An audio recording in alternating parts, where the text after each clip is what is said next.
What's up, nerds? Welcome back for another episode of WarHAMMERED. I am your host, PaulMConti, with my co-host, Dez, aka Daka Dez.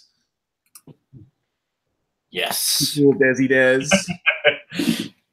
And our special guest this evening, Mr. Remington Steele, all the way over in jolly old England. Bringing you peace from the east. Far enough round. Thanks for having us on, guys. This is going to be great. Yeah. Yeah, so, we just kind of drink heavily and BS about Warhammer. We got we've been noticing like a trend in our local scene that people are into more narrative sort of games and more casual sorts of games, a bit more of like a beer and pretzels sort of crowd. So thought Mr. Remington Steele would be a fine man to pick his brain a little bit about the great games with Andy when what was the pig's name that you were chasing around a track? What's that again? What was that? Weren't you guys doing battle reports with like a pig going around a track on the board? That was his idea. That wasn't mine. Bloodier and gorier, but he goes for like the unicorn and the kind of the porkinging. He called it. It was porkinging. That's right. One of the objectives was to still capture the pig, or every turn the unicorn does some kind of random thing that could have an effect, positive or negative. Just something to spice it up. We all know about reports. We just have a few made up rules just to make it a little bit special. Yeah, I love it. That sounds great. Because when I first got into Warhammer, I was maybe 11 years old, and it was my friend's big brother. He had all the original Lord of the Rings miniatures, like Boromir on horseback and some real cool stuff. And he'd done good. Well, at the time, I thought he was just like the best painter I'd ever seen. And a few years went past, and we just used to hang out at my friend Lee's house, and we'd all go town on a Saturday. And back then, there was no Games Workshop shops. There was one in Nottingham. Yep, the one. Yeah, which isn't far away from us. I live in Leicester, so that's about 30-40 minute drive. Not too far. So we'd go town on a Saturday, and the only place you could buy models from was the comic shops. They used to sell the graphic novels and band T-shirts and stuff, and they'd have a selection. I started seeing all the Warhammer stuff, comic book shops. I was a big comic book geek. Yeah, man. They'd have all the blister packs back then in the mid-'80s, and then the kind of Regiments of Renown box sets come out, and so we all kind of chose a little army or two, and none of us ever finished painting. Of course, even back then, even if you just had like 30 models, no one ever really finished them. You just do one or two, and you'd be spending ages on them, and you'd end up buying a bunch more.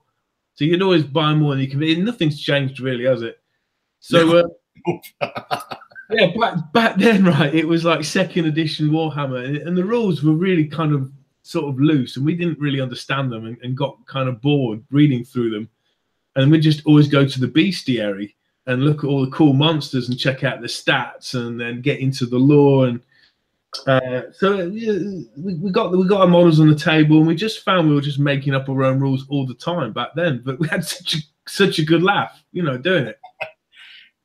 I think my friend Lee, he was always the dwarves, and it was just almost impossible to kill any because he'd always make up an extra saving throw.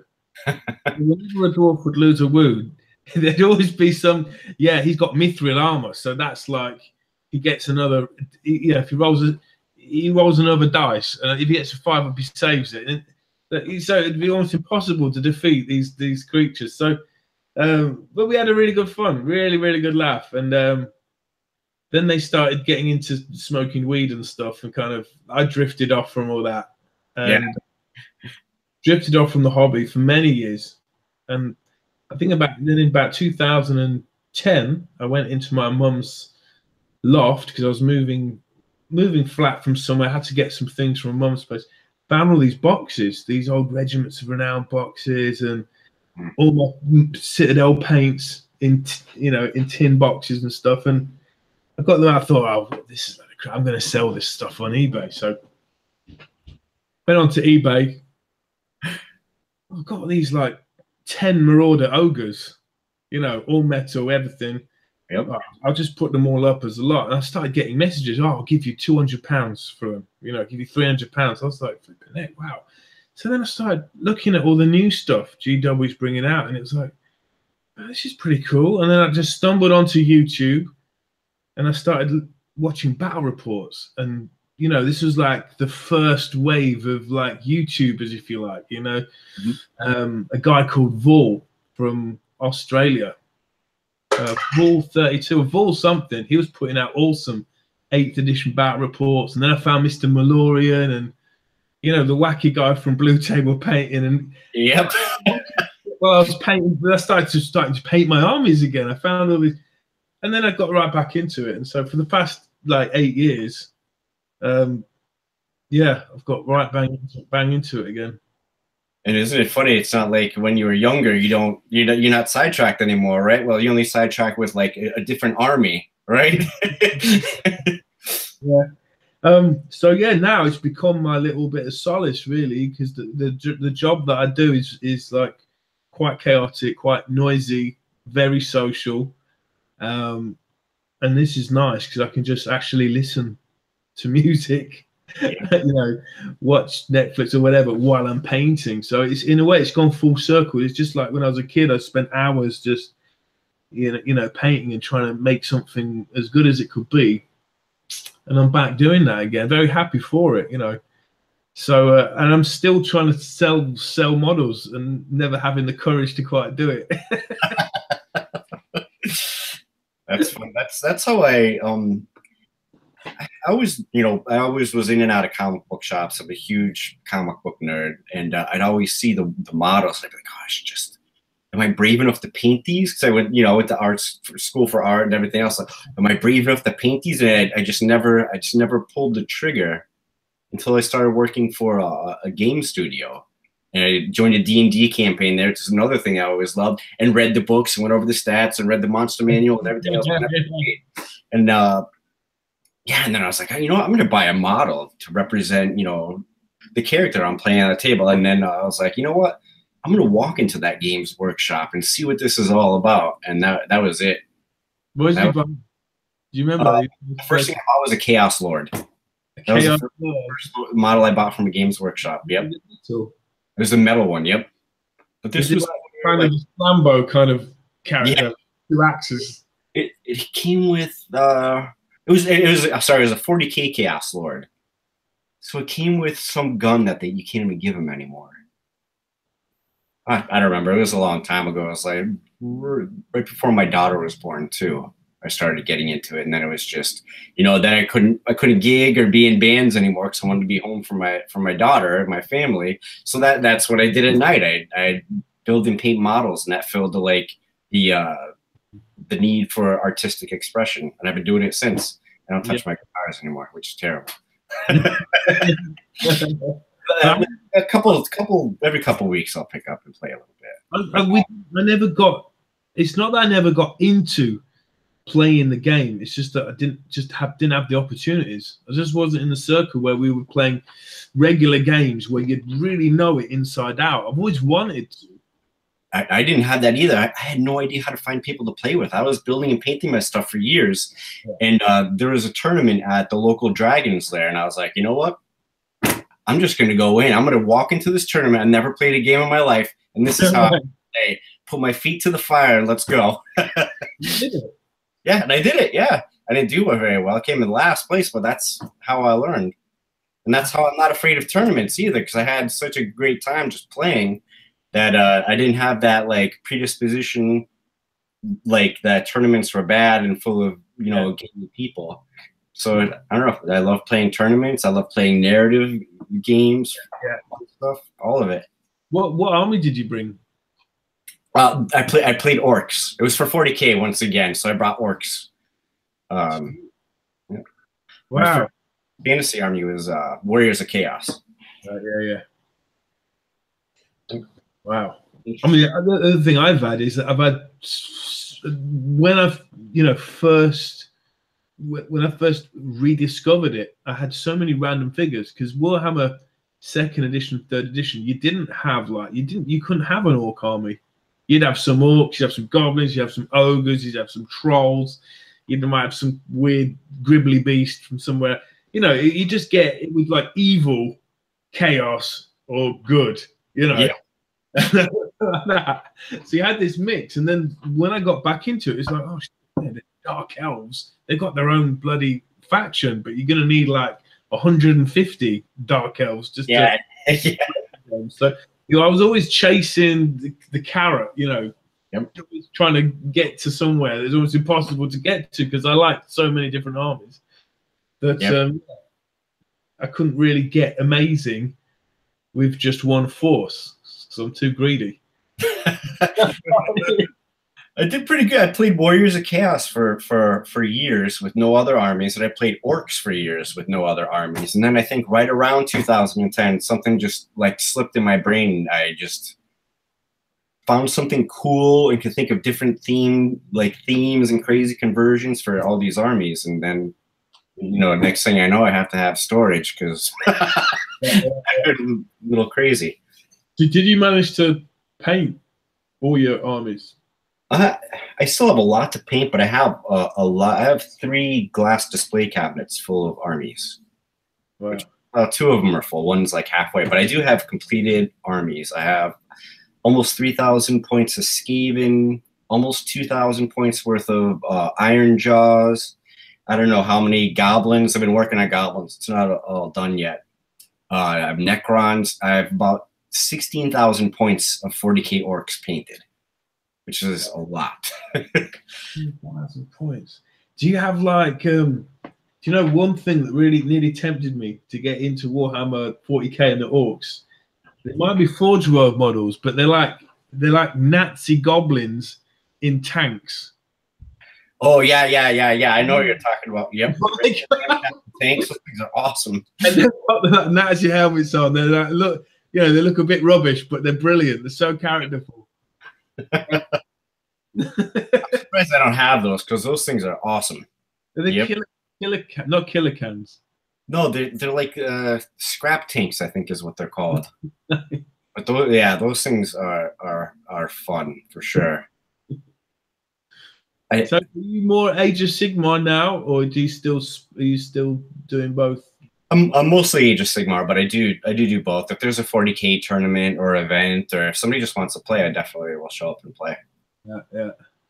I've been last 7 years. I've been playing a lot of Death Guard. What's Death Guard? Is that like bad Space Marines? Yeah, Nurgle Space Marines. All right. Yep.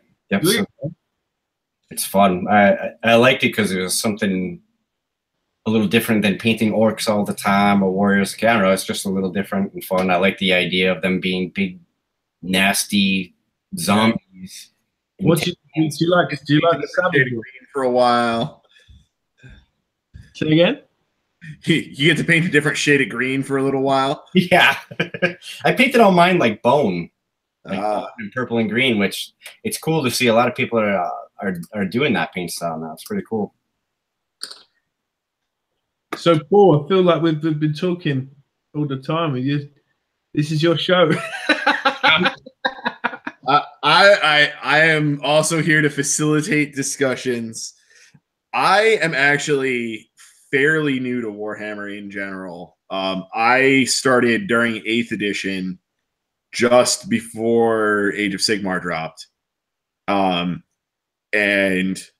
I actually started, it was funny, they in the last Warhammer Weekly, they mentioned like, oh yeah, this is our, like, entering our 4th year. I'm like, oh, the Warhammer Weekly started right around the same time I started playing. Got it. Time flies, yeah. Time flies. Yeah. But it had different hosts when it first started. And I think Vince has really kind of solidified the whole thing. But yes. before Vince sort of came on board as the main host, if you like, it was still pretty cool. It was more of a hangout vibe, though. It wasn't like structured. Yeah. But yeah, I came into Warhammer from like the game side of things. I had been playing Magic the Gathering for like a long time, and like kind of on and off as well. That's massive. Very briefly, we must say we have Ryan from Ozhammer here now in the chat briefly, in his car, probably on his way to work, it looks like. Your microphone is muted.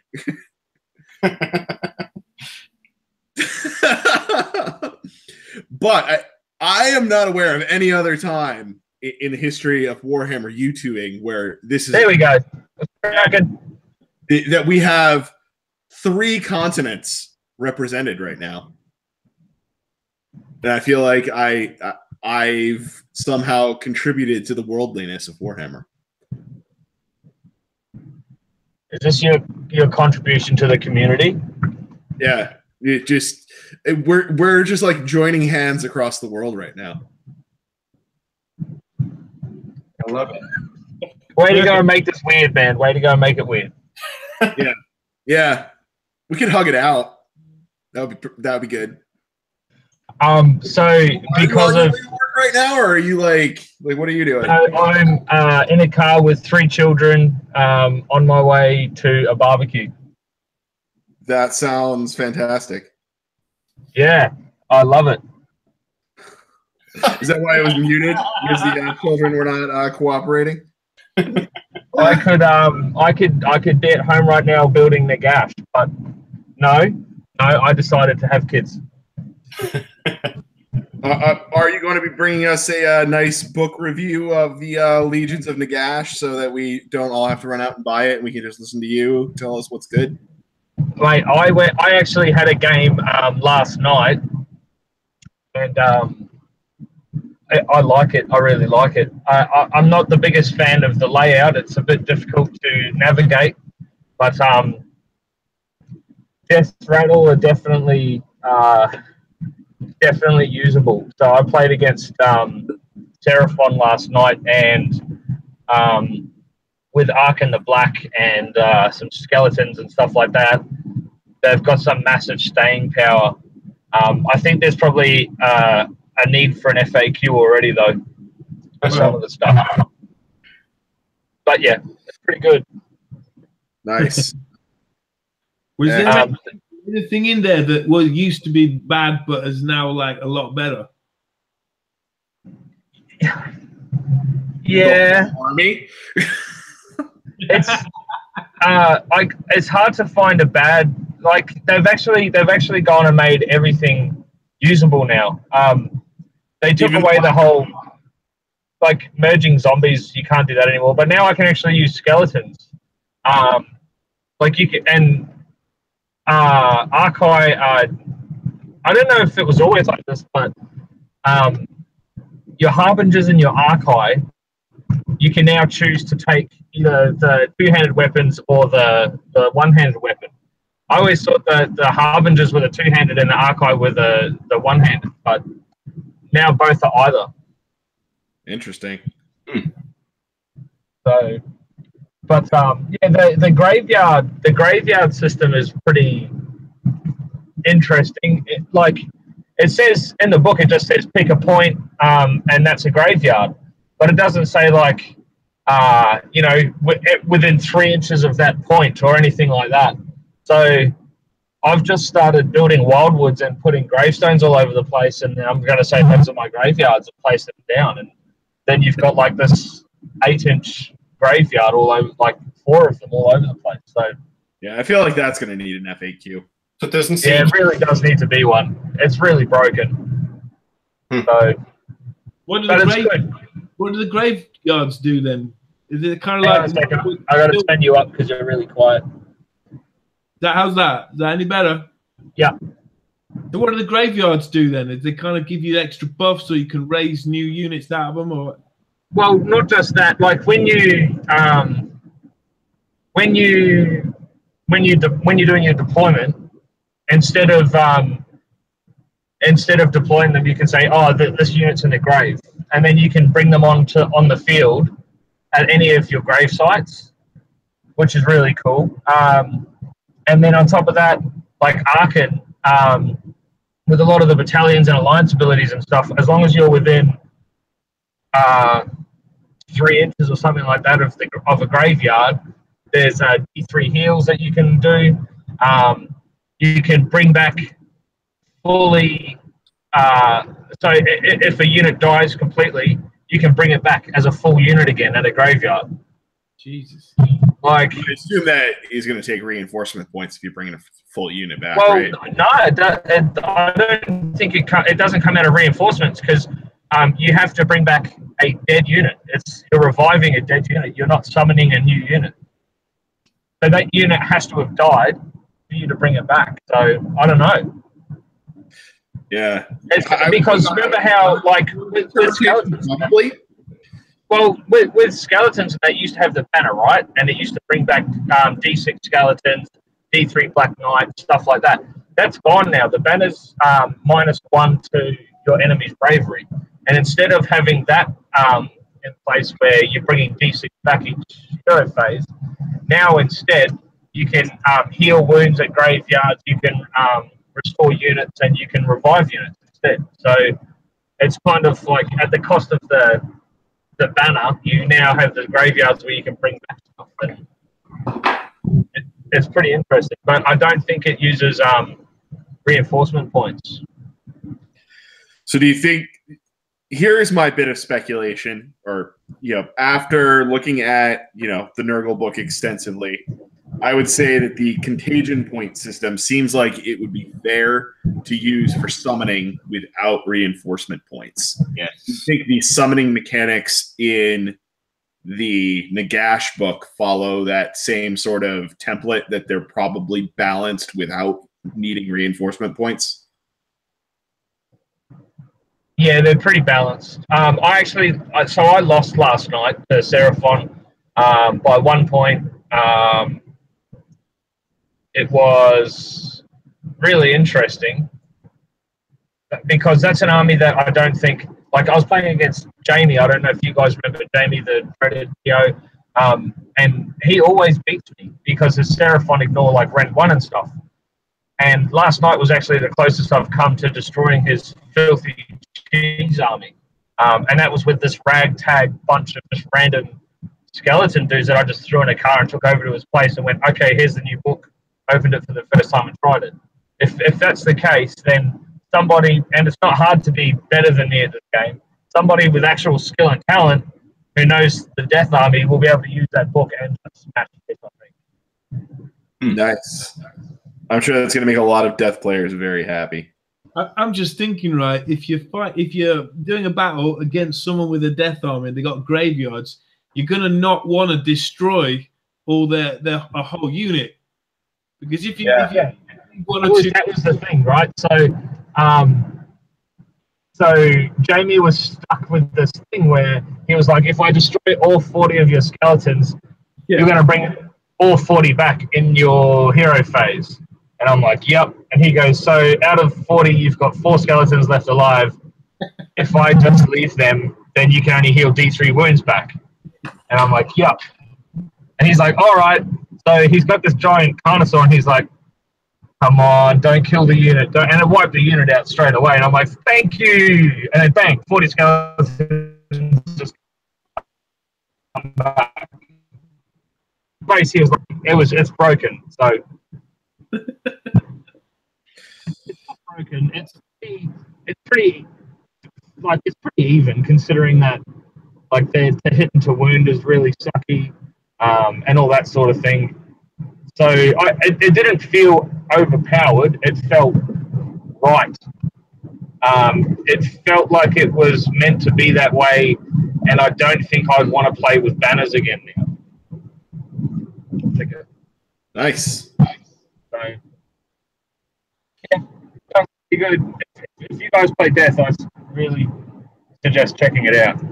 I finally have a use for my Death Rattle army, so... I've got a lot of Nurgle to paint. I have so much Nurgle to paint already. It is unreal. Have you got all the new stuff as well?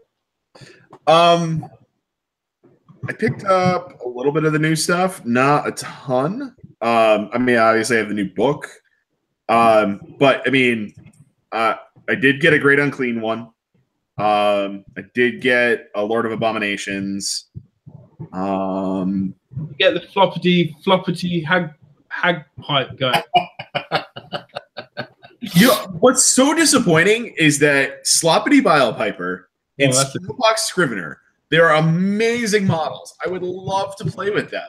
Their rules in AOS are garbage. They're awesome in 40K, but they're awful in Age of Sigmar. Yeah. Like that was. Are we going to address the fact that Paul clearly has a problem? Because I'd just like to point out that for as long as I can remember, you would blow smoke up the arse of Free Guild, right? And you loved them, and you didn't care that they weren't competitive, and you were like, yeah, that's cool. And then this little thing came out, right? It was called Vanguard Wing. I don't know if you guys have heard of it, but it's pretty shithouse. Anyway, that came out, and then all of a sudden Paul's like, you know what, guys? I'm going to start me a Stormcast army. And now, and this is just, I don't know, maybe it's just me, but like Vanguard Wing got nerfed, and some new festery dudes come out, and he's like, shit, guys, I'm going to start Nurgle. So if this battle tome is as broken as I'm claiming it could possibly be, are you going to sell your Nurgle and just start buying like 6 Nagash, or? I mean, he's chasing the rainbow there, Paul. It is way too close in time to the Nurgle purchase, and I may be crucified by my wife if I make any more purchases right now. So that is a factor. You go through bloody Games Workshop armies faster than my little sister goes through boyfriends, and that's saying something. Wow. Honestly, though, I still have my Free Guild army. I still have my Khorne army. I still have my Stormcast. It's just a matter of like, something new to explore and paint and do whatever. Like now that Vanguard Wing is like really hardcore nerfed, like now I'm like trying to figure out like the next thing with Stormcast. But like the plan for Stormcast was like, well, this is like in gameplay terms very similar to what Empire used to be, which was the first army that I started that I really enjoyed playing for the play style. And now Free Guild has gone in a very different play style direction. I'm still trying to make it work, but I mean, like if you look at like the CanCon results, there were several Free Guild players there, and I don't think anybody did better than like 3-1 or 3-2. So I did they all have similar builds? Yeah, they did have pretty similar builds because there's not a lot of ways to build Free Guild that actually even come. Loads of swordsmen, loads of handgunners, and Griffin. Yeah. Right. 1 or 2 Griffins, maybe a Celestial Hurricanum, maybe a Luminarch of Hysh. You know, a whole lot of shooting. Most of the army's not that fast. I'm rocking the 2 great companies. They're undefeated. My great company duo. Granted, it requires you to have at least 80 handgunners, but it's good. Well, I think I have 40 or 40 handgunners. That is not enough. That is not commitment to the Free Guild cause, my friend. You need to reevaluate your life choices. Yeah, I mean, the problem is that, like, I chose a paint scheme that is terrible to paint in large quantities. And, like, any list that seems like it's any good is, like, 200 models. It's friendly to paint them. He paints everything. He's fine. Have you ever seen a devoted of Sigmar army in a tournament. Down here in Australia, you do. Yeah. That's yeah, cool. There's some dude rocking 50 flagrants. Yeah. Yeah, but it's hard to do anything with them because, well, you need a book and all the rest of that. Yeah, so I think he just does it for the fun. But yeah, but that was like when the Grand Alliance Order come out.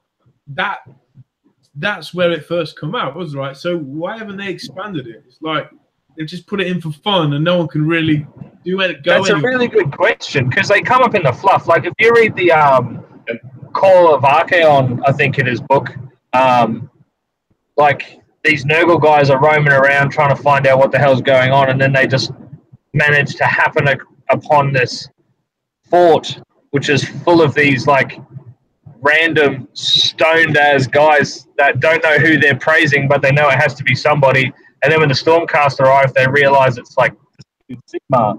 And like as you're reading, you realize, oh heck, that's the devoted Sigma guys or whatever. And they pop up every now and then, but they just don't seem to.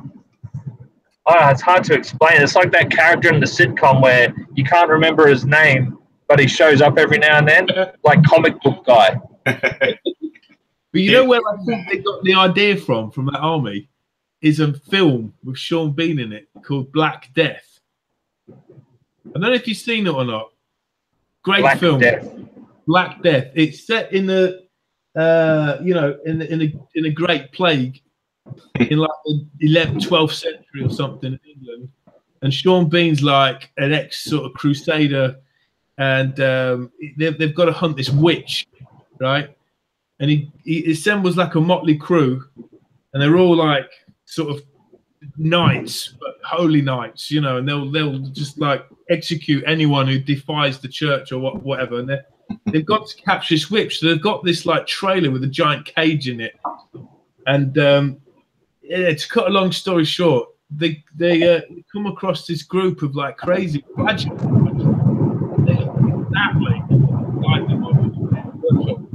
Exactly, and they're whipping themselves, and it was actually a big movement across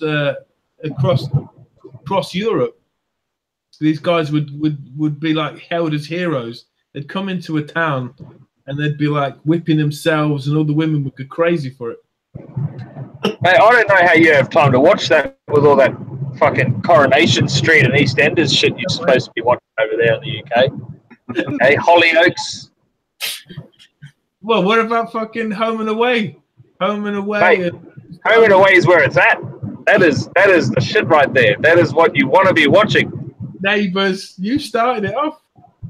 No, nobody likes Neighbours. It's massive over here still. Nobody likes what they've done to society. It produced Delta Goodrum. God help us all. Yeah, Kylie Minogue, Jason Donovan. Don't get me started. Don't even. Stephen. Oh, no. Terrible show. But yeah, no. I think that everybody needs to go and get Death, boys. Go and get Death, and do it by selling your Nurgle. Nah.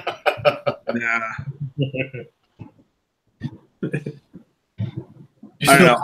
I'm considering getting rid of my Khorne, but I don't know.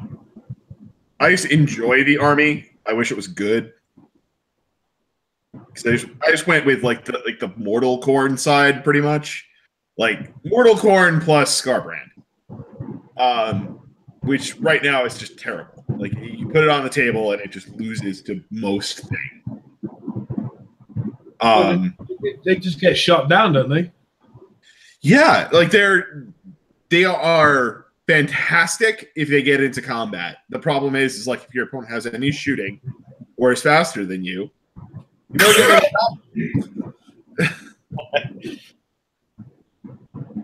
But every army's good.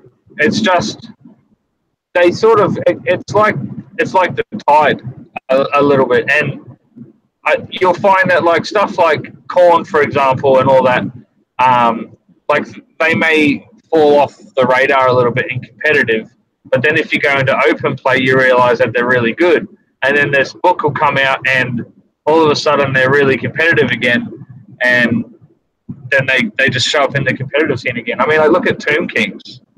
Yep. Tomb Kings are amazing in open play. I don't know if anybody here plays open play, but Tomb Kings, they smash everything. But they're not very competitive now. Yeah. And it's the same with Free Guild. Because the moment you go into open play and you start taking like 3 cannons, 2 steam tanks, and they're nasty as. And except I think the only exception to all of that is Stormcast, and that's because GW have this massive hard on for the poster boys, and they have to be good at everything. And it's really just a disappointing GW. As parents, you should feel ashamed of yourselves. I mean, you shouldn't have favorites. Isn't that right, kids? That's right. Thank you, Maya. You know you're my favorite baby. I'm joking. I'm joking. Yeah, what's funny though is I think Khorne would be a lot more competitive just with points changes. Like the Skull Reapers got increased like 40 points in the last General's Handbook. Now they're 180 for 5 of them. And they are like objectively worse than Putrid Blight Kings, which are 20 points cheaper now.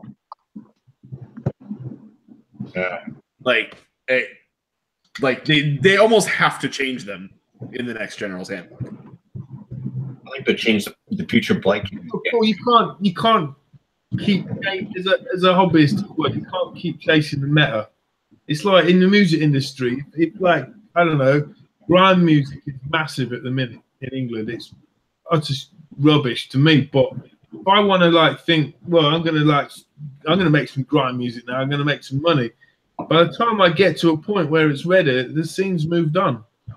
Yep. You know, and then with Warhammer stuff, you can't. It's gonna move on. You just got to do what you love, ain't you? Yeah.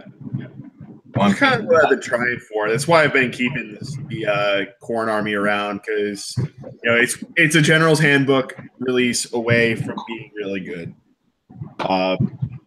Nurgle, like I've always liked the models. They seem like fun.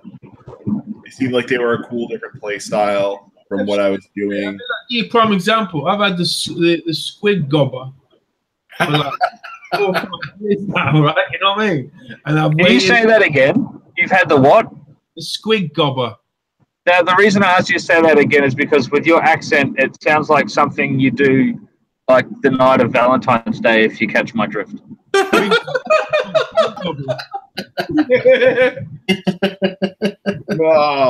I know. I just realized that you have kids in the car that can probably hear us, so we should probably. Which is why I'm picking my words very carefully. Oh, yes. Yeah, that squid gobber's pretty good now, man.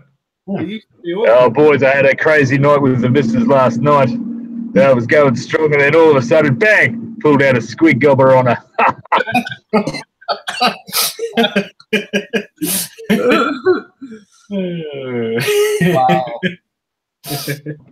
Wow. Yeah.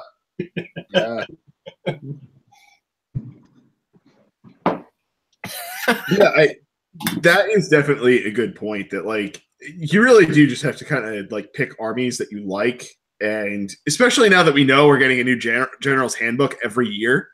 Yep. Like your army is literally at most a year away from potentially being good again. Yeah. Like, unlike prior editions where it's like, maybe I'm not going to get another book for like 11 years. Orcs. Yeah. 11 years. My philosophy is don't spam anything. Don't spam any one unit of anything, because sooner or later it's going to be garbage. So I just go minimum strength units across the board, have a bit of everything.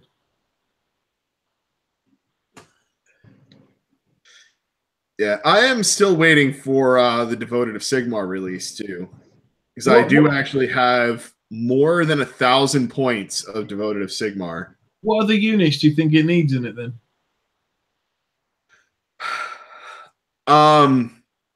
That's a good question. I think if they extrapolated on the stuff that is already there, kind of like a little bit like what they did with some of the other things, like what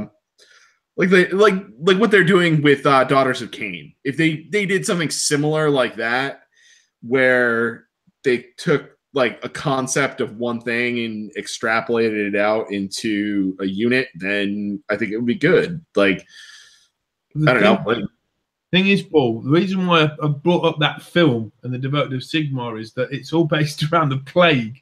And of course, you've got that with the Skaven. You've got the Devoted of Sigmar guys, going around with those like incense things, but it's kind of like purifying thing that kills like chaos and evil stuff.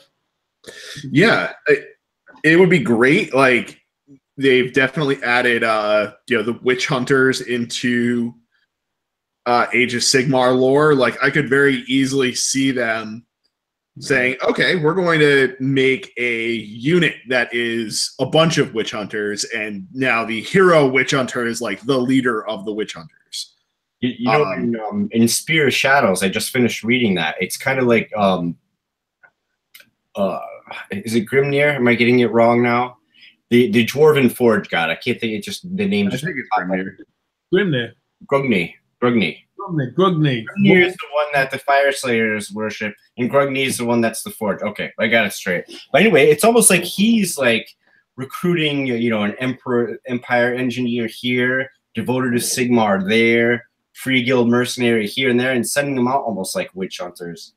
Book was really, really fun read in the Mortal Realms. Is it a new? I've not heard of that. Is it a new book then? Yeah, it just came out in the last couple of months.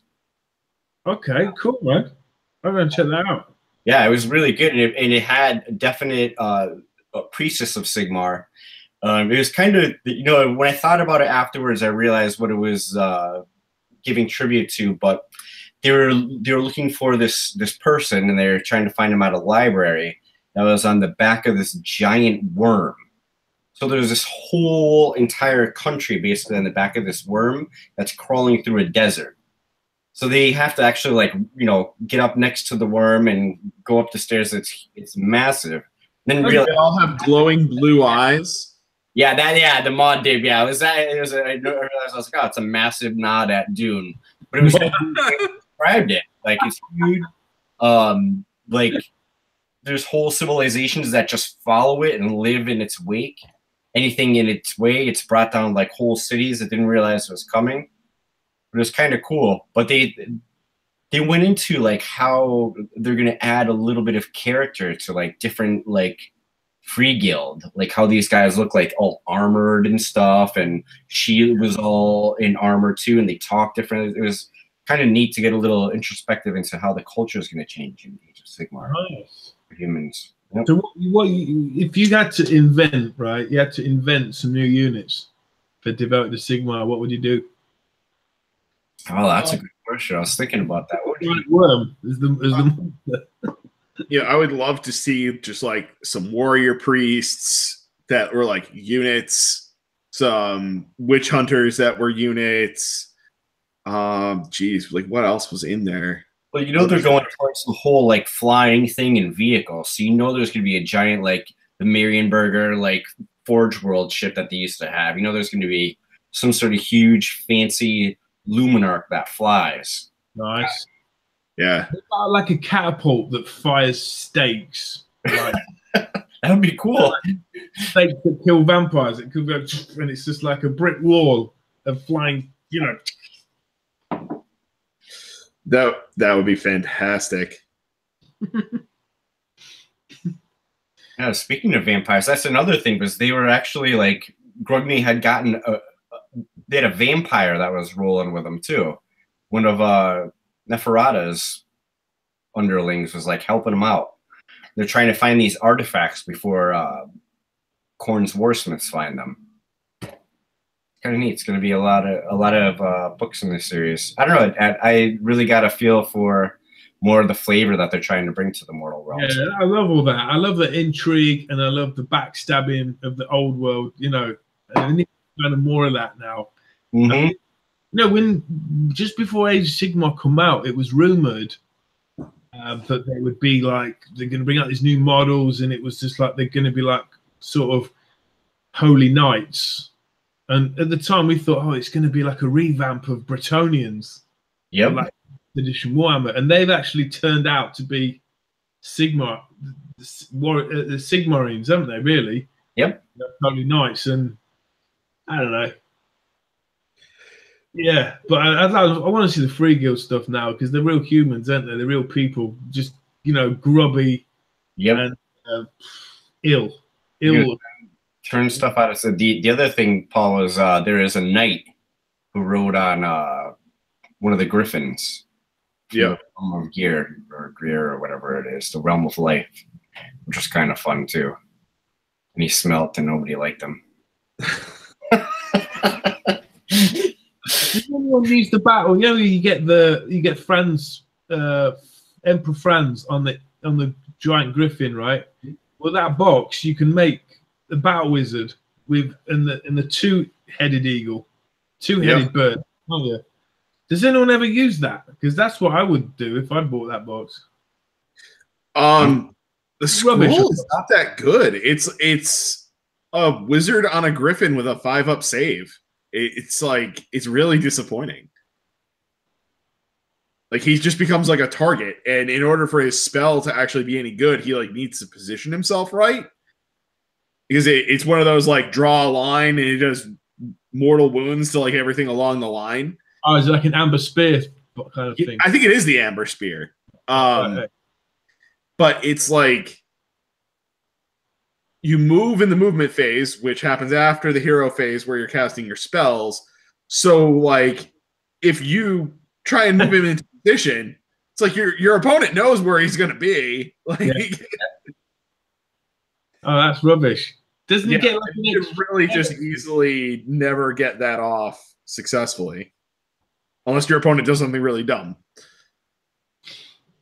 Yeah, see, that's an example. If I was playing with my old school friends, then we'd change that rule. We'd make it so the battle mage had some kind of globe around him, globe force field, so we'd get a better saving throw. Yep. Yeah. One of the things that we were talking about is a lot of people are disappointed that some of the factions just haven't gotten command traits and all of that in the new General's Handbook. There's no reason you can't just make up your own. Talk to your gaming group and just work out something that seems fair. And we were talking about doing that with the High Elves. We thought the High Elves aren't that great. We have somebody that has a ton of them. We're thinking about what we could do that'd be cool, as a command trait. I thought it'd be cool if the turn they charge, they get to go first with any units that charge, not just one unit. You know what I mean? All the units that charge. That's good because the battle order used to be initiative, didn't it? Exactly. Yeah. That's why I was. Elves had initiative 6 or something crazy like that. It always strikes first in 8th edition. First in rules. If they had a higher initiative, yeah, totally makes sense. Mm-hmm. Yeah. Yeah, and you know what? Too I think what's left of the High Elves, and even if you throw in the compendium stuff and all of that, oh my god, I played a game against somebody, just a casual game with a guy that hadn't gotten too many AOS games in yet. And he had his High Elves, and he brought a, what is now Compendium, the High Elf Bolt Thrower, with a Lore Master, and that thing was just tearing through my units. Yeah, but the only little trouble with that is target the crew, and that's it. It's over. Yeah. There's more and more things that are making crude war machines just not that good. Rodigus is okay, I get my spell off, I turn off all your war machines. Yep. Okay, your turn. Yeah, I think they're doing away with that. What do you think? Yeah, I think they are slowly phasing out crude war machines.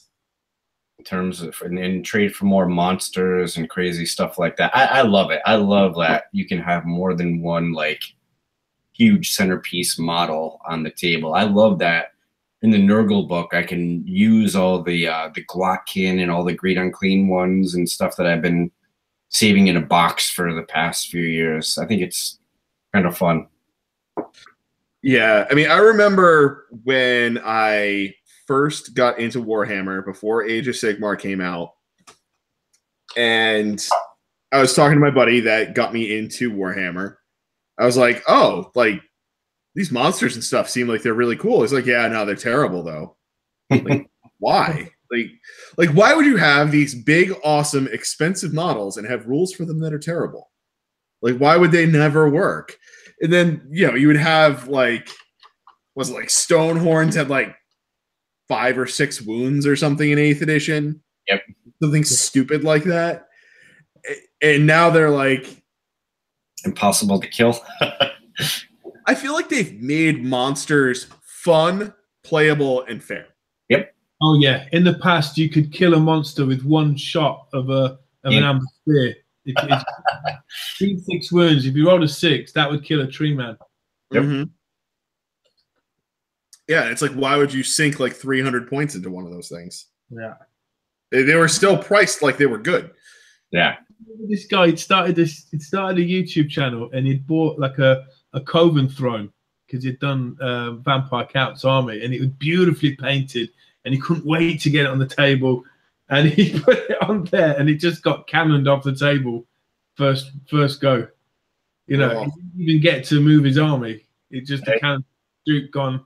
That's it. So you got to expect that that's going to happen. I always expect the thing I just painted to die first. Because that's the one you're talking about. You draw a little target towards it. Hey, you know, if they made like Warhammer film or a series of films, like the Glockkin would be brilliant as a film characters. It's like anti-heroes kind of thing. The 3 brothers. Yeah. The brothers Glot. Yeah. To that a little bit. Did you see the one of the Malign Portents videos, or was it right before the Nurgle book? They had a little video for that, I think. I did not see that. You didn't see that? It was actually pretty funny. I will have to look for that later. Yeah, it was on the community site. Actually, I think it might have even been on YouTube. Yeah, I mean, everything's on YouTube somewhere now. Yeah. It's. What do you think is going to happen to like Wood Elves or Wanderers? I mean, they accidentally made them fairly competitive now in the tournament scene. So, who knows? Maybe that's like a segue for them to actually release new stuff for them. Yeah. Uh-huh. A lot of people always like that army. I don't remember it ever being very good competitively. It's a lot of people's first army. Well, it used to be anyway. Wood Elves. They came in one of the. Did they come in one of the starter sets? No. No, but I thought they were very difficult to play for a beginner. Yeah. It's all about using your movement well. Yeah, it was a big finesse army. Yeah. I don't know. I'm wondering I mean, part of me is kind of thinking that we're basically going to get high elves for like the second elf release, but I don't know. It could be something totally unexpected, but I'm definitely putting my money on we're going to get shadow elves and light elves. That's what I'm thinking is basically going to happen. All right. Yep, definitely something like that. Let me see here. I found the trailer. I'll put it into the comments. Nice. And Andrew Starr was wondering when you're going to Warhammer World. Remington. No. Okay. Well, I don't know. I've got to figure that out with Andy, but probably to know. Friday, Monday, Wednesday, or Friday, probably. Best for me. One of those days. I'm trying to save money at the minute, and I know if I go there, I'll end up buying I'll end up buying the Rogue Idol or something. But yeah, I haven't decided yet, but it's going to happen because we're back in the saddle now. Nice. Yeah, definitely missed you guys doing the show. Like, that's like always fun. That's cool, man. Yeah, it's cool. You know, Andy's, you know, he's really tall in real life, you know. Yeah, I have heard that. I picked him up from the train station, and he was wearing bright orange, like from head to toe in orange. And you could see him from about half a mile. It's like he's a real character, that guy. It's very funny. So I don't think I've ever gotten this story. How do you and Andy know each other? Oh, that's just purely from YouTube, man. Really? Oh, yeah. So I was, when I got back into Warhammer, so I started watching other people's YouTube videos, and after a while, I thought, okay, well, I started reaching out to YouTube channels that I like to just putting comments up and whatnot, and then I put my own little video up, just talking about Warhammer, and then I started photographing my models, putting vids up on those, and then, you know, sooner or later you get a couple of hundred followers, and you just get talking to some. So Andy would send messages saying, you know, we should do some kind of show or something like that, and I think I ignored him for about a year. he kept saying stuff, you know, and then eventually we met up for a game, and then he got in touch saying, look, we could have something really special if when Age of Sigmar comes out, we do our own show about it, because we'll be like first off the track. Yep. Thing, you know. So we did, and that's how it sort of grew. It seems like a lot of the content on his channel these days is actually Kings of War. Yeah, he's got a ton of Warhammer stuff, you know, a massive gaming table, a load of Mantic models, Kings of War, card games, a lot of terrain box set. He's into the whole thing. He goes, and 40K, he goes through phases. Yeah. It's weird. Do you know, before we came on air, you were saying that, you know, it's trying to get some kind of AOS community stuff going on there. Mm-hmm. Well, it's pretty disparate here in England, really, unless you're into the unless you're into the tournament scene. Really? Yeah, I don't know anyone I think there's a couple of students that play Age of Sigmar here at the university. But I don't know. I mean, Andy's quite particular about, he doesn't want to play too seriously. He likes to keep it kind of casual, but his seriousness comes in the way he presents it, you know? Yeah. Fair enough, I suppose. But yeah, just for YouTube. That's cool. That's funny, because that is basically the same story when I was doing Tactica Tuesday with James. Oh. Like, same story. We were just like commenting on each other's YouTube channels all the time. I think, and then we ended up like in the same like groups on Facebook. Ended up friending each other on Facebook and chatting outside of Warhammer stuff. Yeah. We're like, we should just do a show together, because we are clearly looking at this game in the same sort of way, and like, there's nobody else that's doing like a tactics show. Nice. And then he went off and joined the Air Force, and has been unfortunately MIA ever since. Or not exactly. I've been chatting with him. He just doesn't have like the time and ability right now to be doing YouTube stuff. He may be coming back soon, though. Is it true there's lots of people in the army that like Warhammer? Mm-hmm. Yep. Why do you think that is? I think it's because I think a lot of people get deployed. They're with each other. There's one person there that maybe plays, and then it's just something to spend time doing. Maybe they have a lot of time on their hands, and it's like kind of tactical as well. Exactly. I think that's what it is.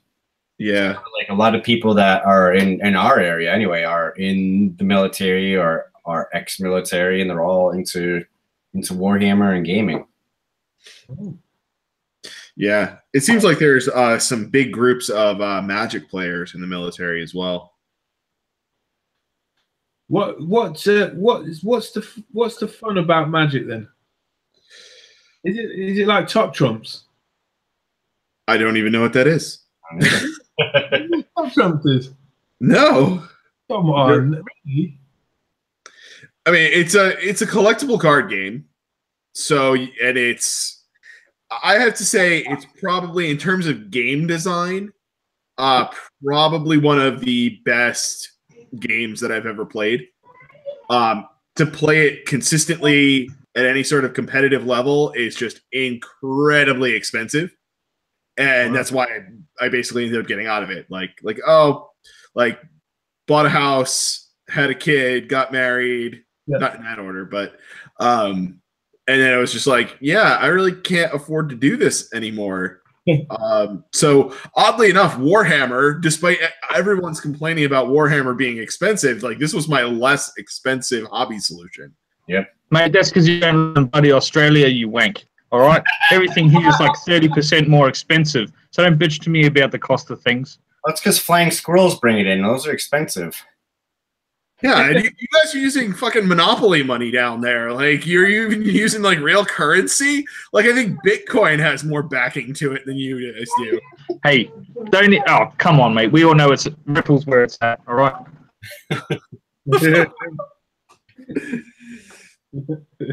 But also, just to add to what you were saying about gaming in the military and everything, down here there's the Australian Defence Force Wargaming Association, and they're massive. Yeah, the Australian Defence Force Wargaming Association. Check them out on Facebook. They're pretty awesome. Wow. Yeah. And you are former military, correct? Me? Yes. No. I think you may be thinking of somebody else. Oh, no. Yeah. I feel like I remembered you saying something about being former military at some point. But perhaps I feel like you may be thinking of somebody else. Yeah. Pretty sure Doom and Darkness is. No, he is.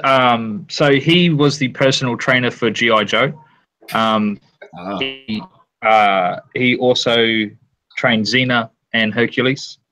But I believe it was only in a part-time capacity with Hercules because, unfortunately, Hercules can't keep up with Doom and Darkness. So, yeah. Is he like a stuntman then? He's like the Stig, but Australian. Okay. So, no, I think he's. I think he works with. I'm going to say rocks. What do you call that? Is it a geologist? Yeah. He's a something. I can't remember. He's on the other side of Australia, which is like 8 hours flight away or something. Are you in Brisbane then? Yeah. Why do they call it Bris Vegas? Because what happens in Bris Vegas stays in Bris Vegas, baby. And it's always hot there, right? We're in a heat wave at the moment. I think it's 33 degrees today. That's Celsius for you slow Americans. Everybody's going to convert over. They should. I don't know why people don't. People are waiting too long to, setting the example. Yeah. All right, so I'm here. I've got the Legions of Nagash book. What do you want to know? Are zombies any good now? Exactly the same. No, zombies. Okay, so zombies is probably a bit of a nerf now. You can't merge them, the units. Right. I'm not going to say that was a bad thing. I feel like that was one of the more abusive things that you could do with that army. Yeah, but it's not like zombies are the be all end all of the game anyway. So I don't. And it was a cool little. It was like the one thing that made them special. Yeah, I think the way that Vince put it was pretty succinct. That like they had an interesting bit of design space that was like the only unit that was utilizing that, and they're like, nope, we're closing the book on this one. We're not going to do that anymore. Yeah. So 4-inch move, no save. 1 attack, 5 to hit, 5 to wound, no rend, of course. That's amazing. 5 to hit, 5 to wound. It didn't used to be 6 to wound or something. 6 to hit. I can't remember. That's pretty good. But with the standard bearer now, you subtract 1 from bravery. Roll the dice for each model slain by this unit. On a 6, you add a zombie unit still. Vigor Mortis, add 1 to hit rolls for this unit when it's within 9 inches of a corpse cart. So it's all pretty much, yeah. Is the corpse They're still cart? zombies. What's the maximum unit size on it? I think it's still 60. Actually, I can have a look because they were geniuses and put the points at the back, the pitch battle profile. Zombies, max is 60. There you go. For 320 points. It's not bad. Yeah, they're all right. I'm really liking the skeleton warriors, though. Yeah, I mean, I heard some people saying previously that like the skeletons were actually where it was at, not the zombies. I Well, believe the James Squires go-to. yeah, I mean, so their max unit's still 40, and that's at 280, so you're getting the discount. But it's the whole fact that you've got the People saying skeleton legion. So you add 1 to attack characteristic for this unit's melee weapons if it has 20 or more, and you add 2 instead if it's 30 or more. So if you take a unit of 40 skeletons and smash out 120 attacks, Jesus. at 4 to hit and 4 to wound, and then if they're close to any death hero at all, it's 3 to hit and 4 to wound. That's pretty good. Yeah. And then the standard bearers neg 1 to bravery for enemy units. So That's just basic sword and shields together. well, yeah, it is. Well, 4 to hit and 4 to wound. Sorry, is with the ancient blade. With the spear, it's a 5 to hit and 4 to wound. Okay. But on a 25 mil base, you'd take the spears anyway because then you can got the reach. hit with 3 ranks. Yep. Wow. So maths, I don't know. Paul, you're the math guy. Yeah. I'm not like the dead stuff math guy though. Is there any kind of crumbling that goes on with them? Oh yeah, So I didn't realize. I think I was locked onto myself by accident like this whole time. that's all right. You're beautiful. And I've just been like sitting here like painting plague bearers like while everybody else talked.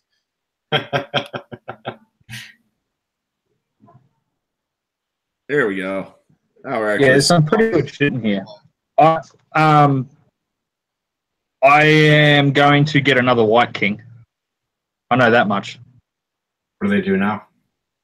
Oh, they're just some of the battalions require a White King for a start, and it depends on what you've got. Like the Tomb Blade and the Black Axe, they're two different.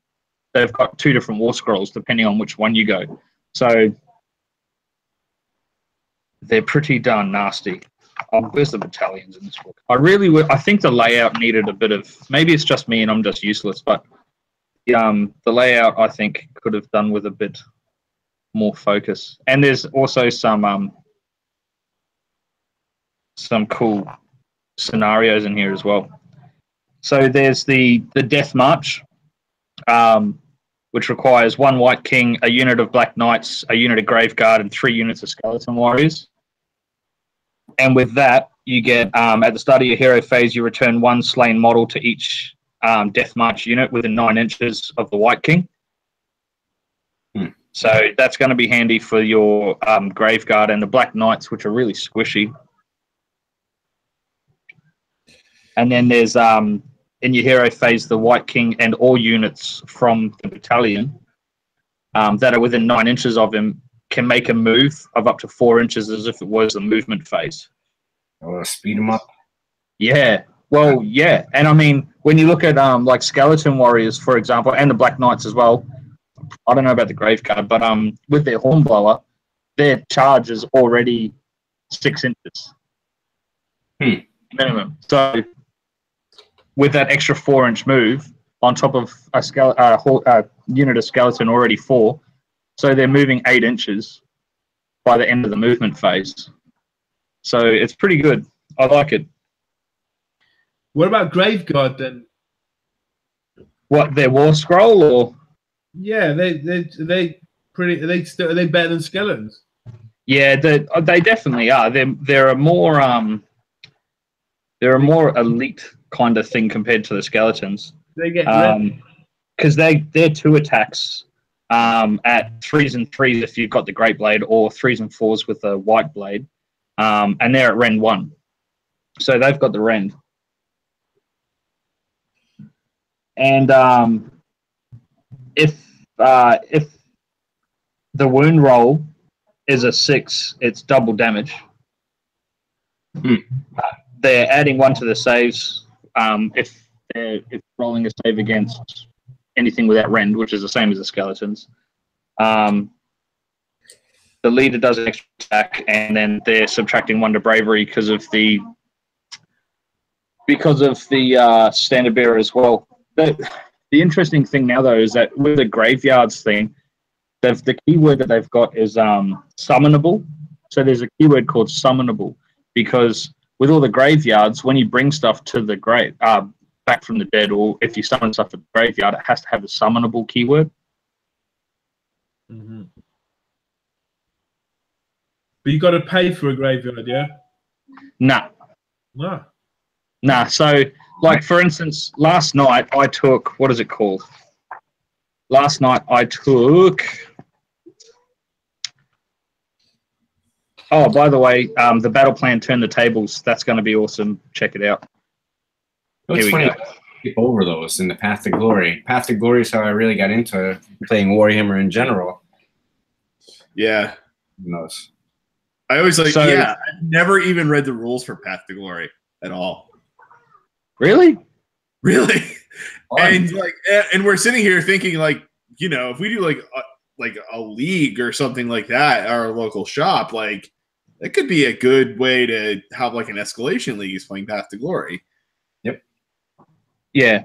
So last night against Jamie, I took this thing called Legion of Sacrament, right? Which is it's a series of allegiance abilities, but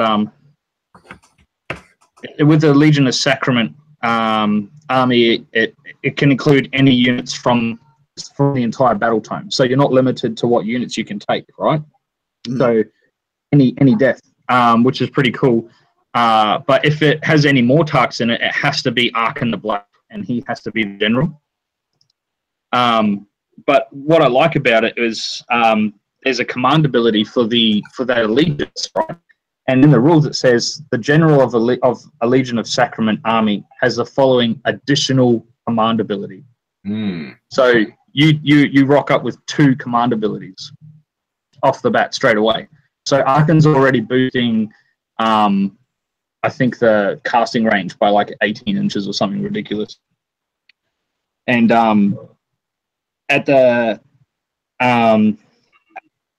after the territories have been determined at the start of the game, but before you set any units up, you pick 2 points in your territory and up to 2 points anywhere on the battlefield.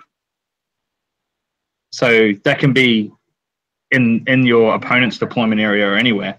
And you can place suitable markers on those points And then instead of setting up a summonable unit on the battlefield, you place it to one side and say that it's set up in the grave. And you can do that with as many units as you wish. So this is the new way of summoning now. And then at the end of your movement phase, for each death hero within 9 inches of a grave site, you can pick a single unit in the grave instead of holding within 9 inches of the grave site, and more than 9 inches from enemy models. But then there's this little catch to it, and that is that any model that is unable to be set up in this way is slain. So it could prove a little bit difficult because you're putting down those graveyards before you've set up. So any smart opponent's going to go, oh, okay, well, shit, I set up around those graveyards, and if they're on his side of the table, otherwise you're going to be summoning shit there straight away. So it's like Stormcast coming down from the sky, but now they're coming from the ground, mixed with like battleships, where you got to like guess where the opponents put the things. Yeah, it's pretty interesting. But then grave sites themselves have an ability as well, and it's called Invigorating Aura. So at the start of your hero phase, you pick a summonable unit within 9 inches of a grave site, and you can either heal D3 wounds that have been allocated to it, or if there's no wounds currently allocated to the unit, you can return a number of same models to it that have a combined wounds characteristic equal to or less than the roll of the D3. It's pretty nice. Yeah, but it's so different as well. Like compared to what it used to be like. It used to be just, oh yeah, this is my summonable stuff that I'm going to summon later on in the game, whatever, and you just put them aside, and that's it. And then you've got your banners to bring it back. So now it's changed a lot. And with these allegiance abilities, because this is just a Legion of Sacrament. There's the Grand Host of Nagash, there's a Legion of Blood, there's a Legion of Night, there's Lure of the Dead will come into it as well shortly. But yeah, so you've got the Deathless Minions, which is you roll a dice each time you allocate a wound or a mortal wound to a friendly death unit within 6 inches of your general or another friendly hero. But it doesn't just have to be the general. And on a 6 up, the wound is negated. Now, it says on a 6 up. So I don't know how, but there's got to be a way to get a modifier that can increase that somehow. Stats or anything like that, or not you've seen? It's interesting, and there's so much more to it as well. Like the Master's Teaching. So whenever an enemy unit is destroyed, before removing the last model, you pick one of your grave sites within 6 inches of that model, and you roll a dice. Then you remove the model, and on a 4 up, you may pick a friendly summonable unit. That's that keyword again, summonable, that has been destroyed, and set it up again wholly within 9 inches of that grave site and more than 9 inches from the enemy. So that's one way of straight away, you kill an enemy unit, and then you get, boom, you bring back, say, 40 skeletons. Unfortunately, the Harbingers, the Morghast, sorry, don't have the summonable keyword. I found last night, much to my disappointment. Are those grave sites meant to be the size of the tokens that like come in the box or whatever? Well, see, that's the thing. It just says here, you pick up to 2 points in your territory and 2 points anywhere on the battlefield, which is what I was saying earlier when I was driving, is that it doesn't actually say, that point needs to be the size of a marker, or that point is That's what I was confused about that too. But the like cardboard token punch out thing that they like are selling has a little token for that. Probably 25 millimeters. Like the 40K objectives are all 25 millimeters. So yeah, it's like it looks like a coffin, like it's. Yeah, so maybe that's somewhere else here. I haven't read it. I don't know, but like. For the sake of, even if it was just, that's the graveyard, and that's that little, and it is that little token, I'd like to see people actually make a terrain, make terrain features that have that token in there anyway, because it's the less shit that doesn't look like terrain you can have on the table, the better the game looks as well when you're playing. So me, I'm going to be doing the Wildwoods, and I'm going to make them look all deathy and shit. The wife wants to do, like, you know how the Garden of Moor has that, like, has the 3 separate like little mausoleums. She wants to do the bases for those and use those as it. Yeah, see, that's a brilliant idea. That's really cool. And I have a very important aside briefly. First of all, Maroc, welcome. We have expanded the internationality of this. We're only missing, like, you know, a couple of major English-speaking countries left to be represented here. But question, what happened to the beautiful locks of hair, my friend? Okay, so I have a feeling this is going to go in an industrial accident direction. No. It's been a year since the last time I cut it. And that's just how it works. Once a year, I shave it all off and donate it, and that's just how that works. Every 2 years, I grow my hair out too and give it away to Locks of Love. I haven't done it in a while, but that's what I used to do too. Grow it out, get like 9 inches of hair, and give it to Locks of Love. Yeah, my hair has like this insane ability to grow like super long in like a very short period of time. So like the last, like, it was down to my shoulders already, like when I cut it. So like and it only takes a year to get that long. So like gotta share the hair growing wealth. Yeah, mate, since I'm this way, I'm married with 3 kids. My hair just fucking falls out. I don't know what your problem is. I'm married with 3 kids too. So there's a show on TV called Wife Swap. You're up there in that like frozen wasteland, like that's probably got something to do with the climate, right? Yeah, maybe it's getting your body's like, shit, I need hair. Yeah. So I've actually just realized something as well. So, and I wish I had realized this last night. I took Arkin, and he gets +2 to cast and +2 to unbind. There's a damage table for it, but also the Legion of Sacrament also adds 1 to the casting rolls as well. So you are successfully casting Curse of Years on a 3. With a Mortis engine in that battalion, it's a 2. That is disgusting. That is. So that would make anybody's hair fall out. Important question then. Like, what do the spell lores for death actually look like? Are they okay? All right. So and these are really cool. And I remember page 70. Now, kids at home, if you're reading along with us, turn to page 70. We're not, because you are from the land of tomorrow. Yes, hello from the future. So, Laws of the Dead. Wizards that know an additional spell or spells from one of the Laws of the Dead, and a lot of these are Lance abilities, like the one that we were just talking about, Legion of Sacrament. It actually says in there that they know an additional spell, right, from this Laws of the Dead, and there's 6 of them. And then there's also Law of the Vampires, which is different again, because those edgelords need their own spell table, apparently. But there's Overwhelming Dread, casting value of a 5, so again, that's going to a 2. Like, these spells, they've made it almost impossible for you to fail casting anything, ever. And if you have, like, Nagash, like, that's disgusting. So, casting value of 5, successfully cast, pick an enemy unit within 18 inches of the caster that is visible to them until your next phase. You subtract 1 from hit rolls for that unit, and you subtract 1 from the bravery. So there seems to be this theme going now of you want to do some damage to the enemy, and it doesn't matter if you don't kill a shit ton, because what you want to do is just kill enough for them to kill themselves in their bravery tests. Yep.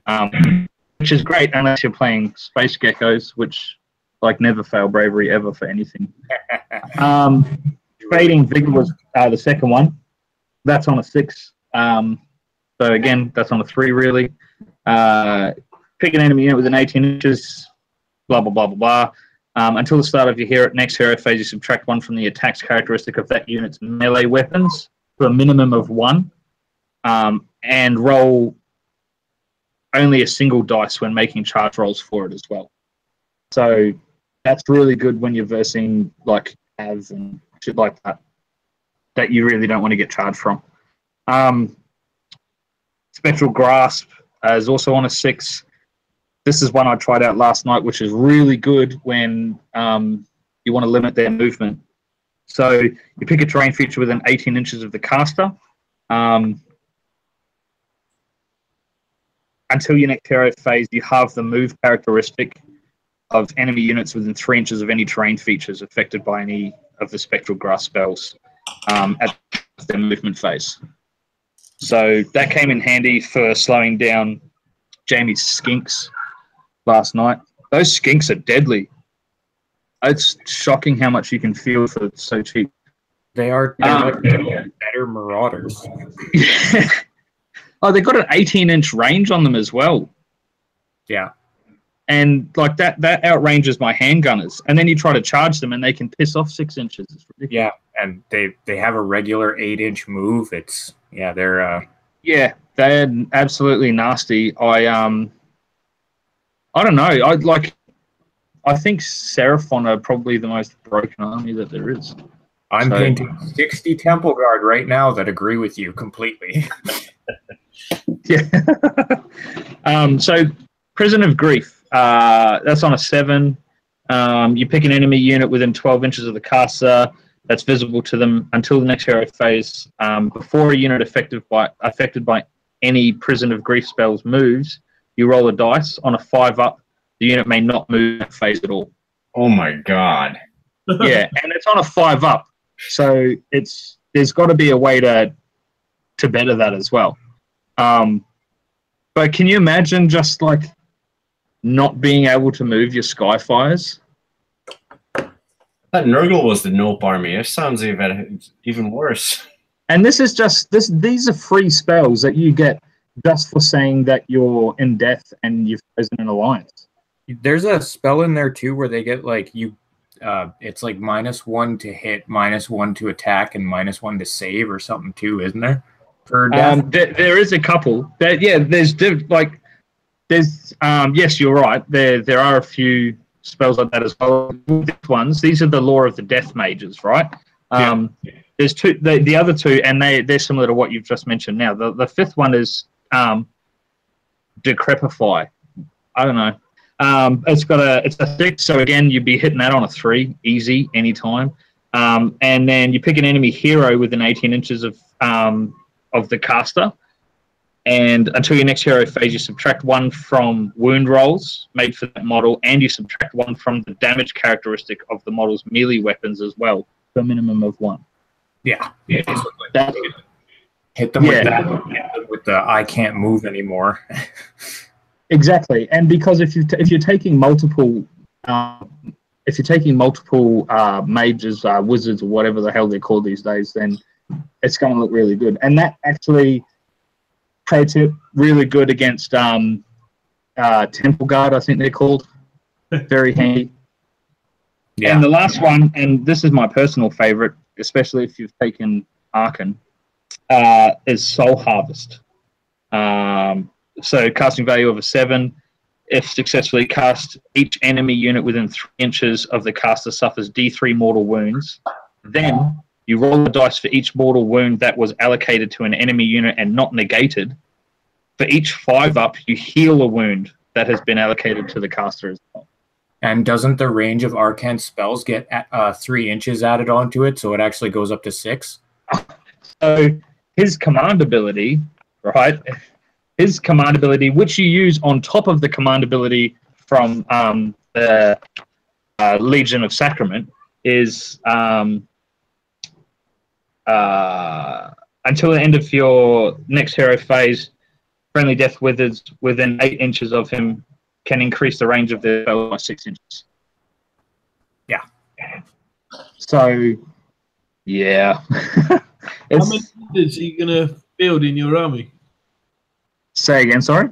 How many wizards are you gonna put in your army? At least 6. Yeah. So what I'm currently doing is looking through this book to find a way to break it and make Wizards Battle Line. Basically, is what you want to do. Like if Arkin wasn't fucking a named character, I'd take 4. But it's too bad yeah, you don't have our warlocks. And then so that's those spells, right? And that's really cool when you include that along with the fact that that you've got the battle traits from like the Legion of Sacrament, which was the one that I was using. You've got one of the command traits from the table. So there's a Legion of Sacrament table as well that comes with it, and which means you don't need to use like the general death shit. And now you've got the Black Disciple, so friendly Legion of Sacrament wizards add 1 to their casting rolls, like I said. And then the command ability that comes with these legions is the General Legion of Sacrament army has a following additional command ability. It's Endless Legions. If your general uses this ability, choose a grave site within 9 inches of them, and you may pick a friendly summonable unit that has been destroyed and set it up again wholly within 9 inches of the grave site, or the 9 from enemy models. Nice. So again, it's another way to bring shit back again. And the artifacts, good too. Yeah, it's nuts. It's absolutely nuts. Because not only can you bring stuff back and put it all over the table at the start of the game as well, but there's a lot of healing in here, a surprisingly large amount of healing. So I found it used to just be bring back dead shit. But now it's bring back dead shit and heal stuff.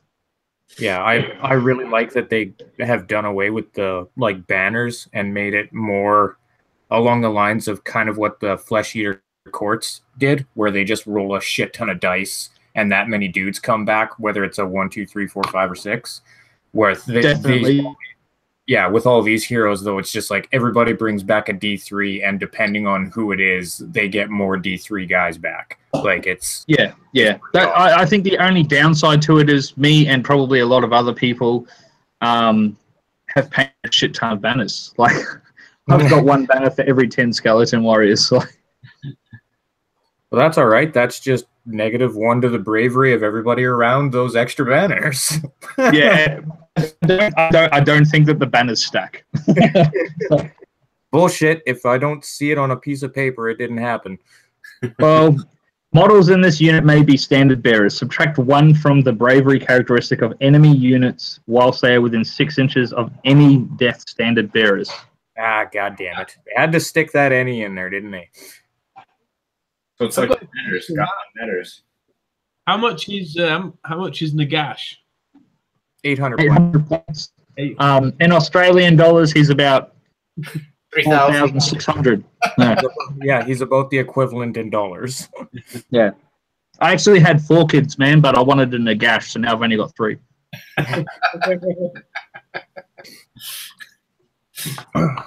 If you're playing death, how do you think people are going to play against you? Are they going to just target your wizards? You're stupid not to. Avoid the hordes because there's no point. They're going to come back. Yep. You need to just everything has better movement than skeletons. Like it's not hard. So avoid the mobs and take out the squishy casters, because it's really like Arkin's got 11 wounds, but they go quickly. What's his save? 4+? 4 up. He'll die quick. Yeah, it's a 4 up, and there's not really much you can do to change that. Yeah, but if you don't kill him in that first turn, he's gonna heal himself up back to basically full. Like between the different spells cast and his abilities on his own, he's gonna be able to heal himself back up like anywhere from 1 to like 9 wounds, I think is the max he can get back in a turn. Like it's ridiculous. Yeah, last night I brought back 7 wounds in 1 hero. It's pretty good. So any monsters in the book? What monsters? Let's see. There's The zombie dragon, I guess. hang on. There's a zombie dragon character now, right? Yeah. Yeah, that was a nice little like surprise addition of, you know, we don't even need to make any new models. We're just gonna make a special character war scroll for something that we already have. Would have been nice, yeah, a new model though. Even though that one is beautiful on its own. Yeah. Or, you know, some new zombies. That would have been good too. These things are so ugly. They've been discontinued now. That's because they're repacking all the fucking square bases out. All right. Sorry about that. All right. So behemoth wise, you've got Ark in the Black, Bloodseeker, Coven Throne, Manfred, Nagash, Neferata, Prince Vordai, whatever his name is, and the Vampire Lord on Zombie Dragon. Tell us about the thingy, the throne. Oh, the thingy. I'll never forget what's his name. The Coven throne. Is it any good? The Coven Throne. Yeah. The Paladin. Let's have a look. Corpse card, Coven Throne. Okay, so you've got your standard damage table. You've got, let's see. Holy shit.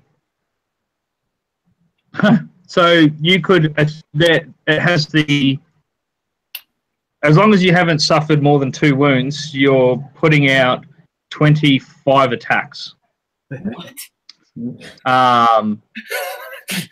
And all of that, like most of it is like 3s and 3s or 3s and 4s, other than the ethereal weapons, which is a 5 and a 4.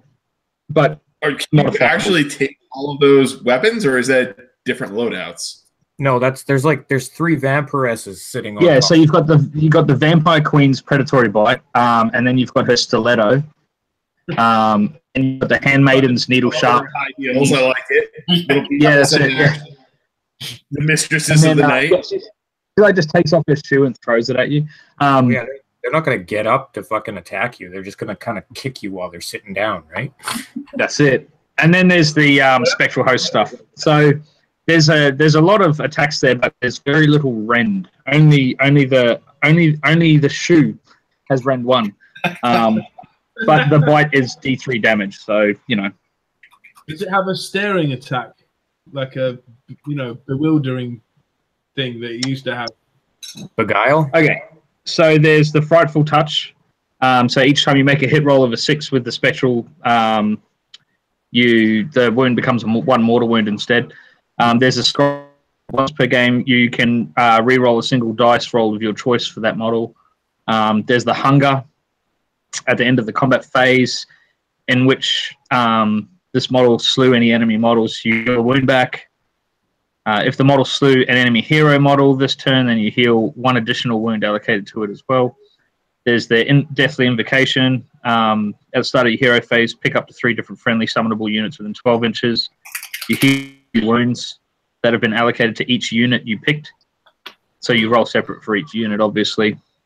If no wounds are currently allocated to a unit you have picked, you may instead return a number of slain models to it that have combined wounds characteristics equal to or less than the roll of a D3.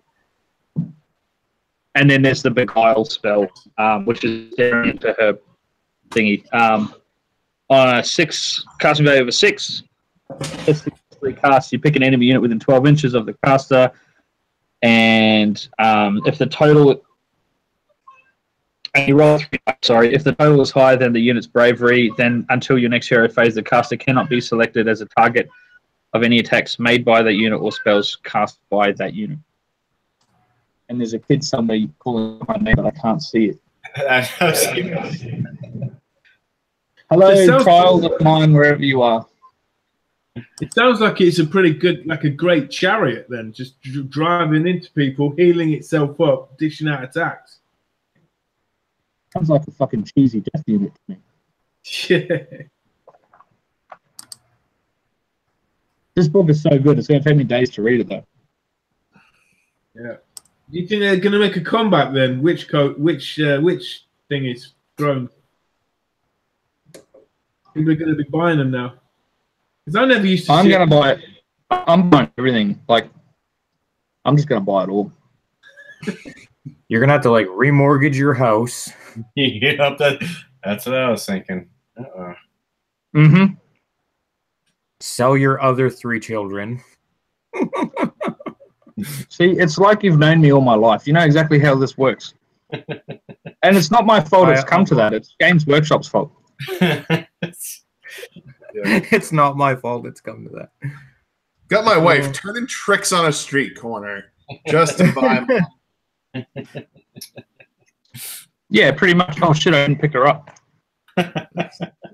I just really don't understand, like, how they can justify, like, I get there's import charges and everything from, like, bringing that kind of stuff into the country, but, like, China's right there, man. Like, it is right there. That is, like, where they make their stuff.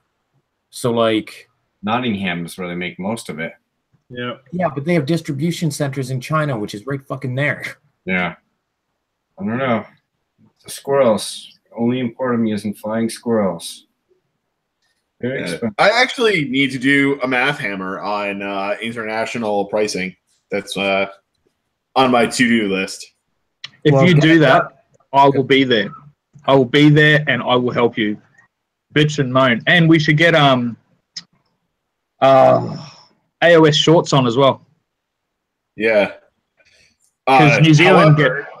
What's going to happen if I, for some reason, just show that your country has like a weak-ass currency and that's the primary problem?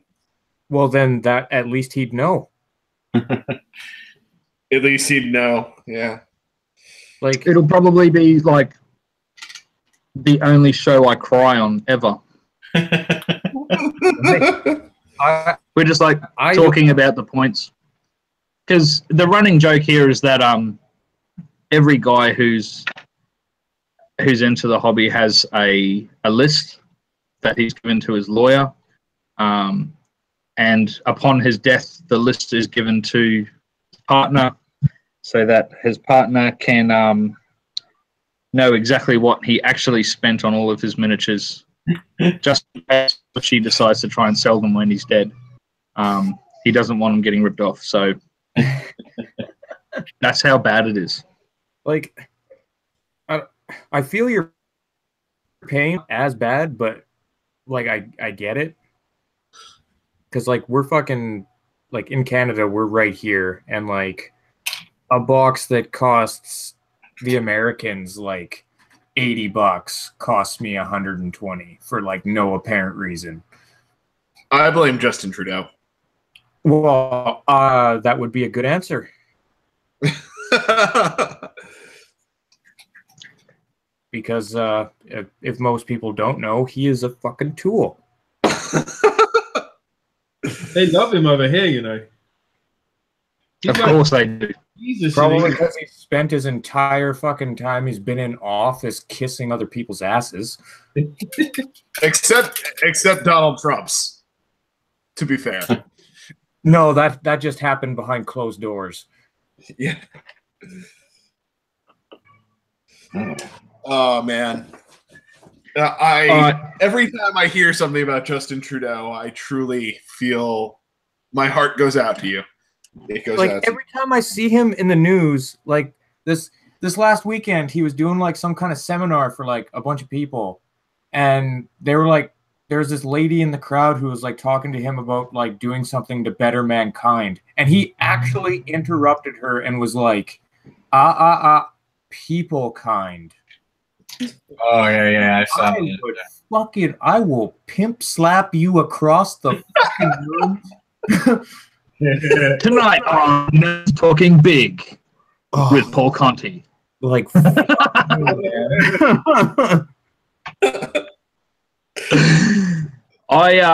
given half the chance, I would become a politician just so that I could get their ridiculous pay.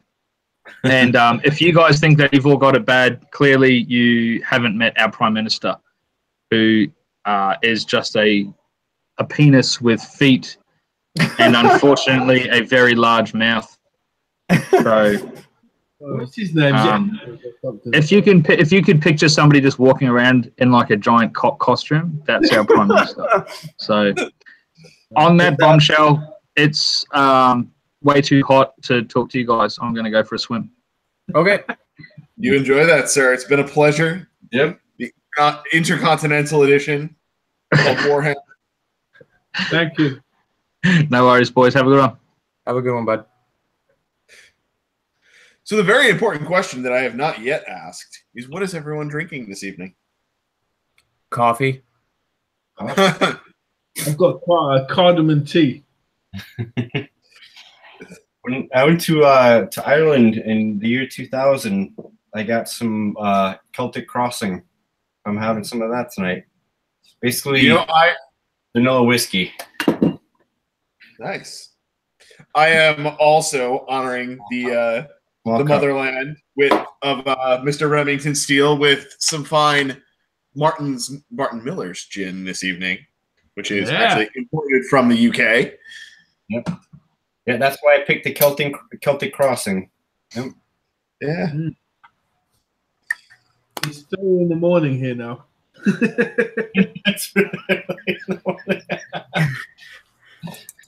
Whatever, you got that rock star lifestyle, staying up all night, doing gigs, and Yeah, how's that main song go again? It's the Andy and Remington Steele show on a Tuesday night. Oh man, that's better than I do it. I had challenged my illustrious co-host here to have a guitar duel with Mr. Remington to open the show. However, he did not accept such challenge. The thing is, we'd cut each other off all the time. That's right. Yeah, they'd have to, like, in the middle of it, stop and then shout out, "Okay, now you go."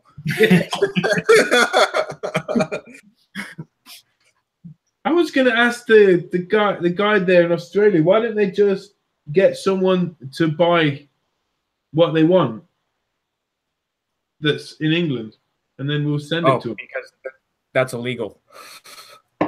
Is it? They're not allowed to do that. Oh, it's not going to be like a freight train worth of stuff, isn't it? It can be a little package here, a little package there. Yeah, right? it's.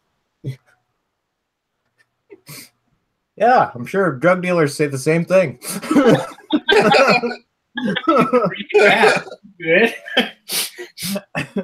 So basically, if I ever get to tour in Australia, I should take a big cases full of Warhammer stuff. Market out there. I won't take like merchandise like band T-shirts or CDs. I'll just take Warhammer stuff. Yeah. You sneak it into Australia, see how many condoms of sprues you can fit up your ass.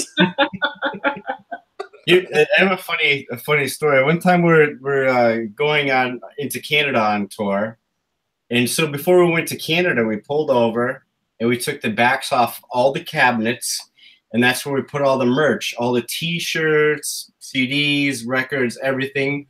Then we put the cabinets back together again, so we wouldn't have to pay a crap load of tax. And we ended up getting stopped. Always, I got stopped there 2 months, man. Yep, we got stopped. Apparently, a couple of the guys may have had some incidents in the past, so they were giving us a bit of a hard time. And then they said, we found 3 weed seeds and blah blah blah. We're getting the dogs. You're gonna have to unload the van. So they picked the smallest guy out of all of us to unload the van. Meanwhile, these cabinets weigh like 300 pounds. He's got to load out of the van. Then they strip searched us and told us we had to pay him $2,000 if we wanted to leave the country or $4,000 if we wanted to go in. It was crazy. Yeah. So we're like, oh, fuck, the tour's over. Time to go home. The weed buds. There's nothing in the van. It was clean. There was nothing. They said they found seeds, but the van was clean. We knew it was clean. They're just fucking with us because we're a bunch of like, you know, crazy-haired kids with tattoos. Who had the seeds? There was no seeds. They just said they found the seeds. The van was clean. You knew it was clean. It's probably just breadcrumbs. Yeah, or something. I don't know. I think they're just giving us shit. Canada, man, Canada. Those fuckers. They're doing when UK bands go over there, they do the Canadian dates at the very end of the tour. In case they have to go home early. Yeah, places in trouble. Mm-hmm. We did this tour. The night before we went over the Canadian border, we were in Chicago, and they took all the drugs that were on the tour bus, and we went into this hotel lobby in Chicago, and behind a vending machine, we put all the stuff behind there, and then we went over, did a show in Montreal, did a show in Toronto, and then came back through, picked the stuff back up in Chicago. It's still there. Wow. Then I love that this involves Chicago. Like, oh, where are we going to stash drugs in the United States? I guess I can find it somewhere in Chicago. Nobody will notice. And then from Chicago, we had to go to the airport from that hotel, and so we had to do everything on the way to the airport because we couldn't take the plane. Great afternoon, man. This was the most fun plane ride ever.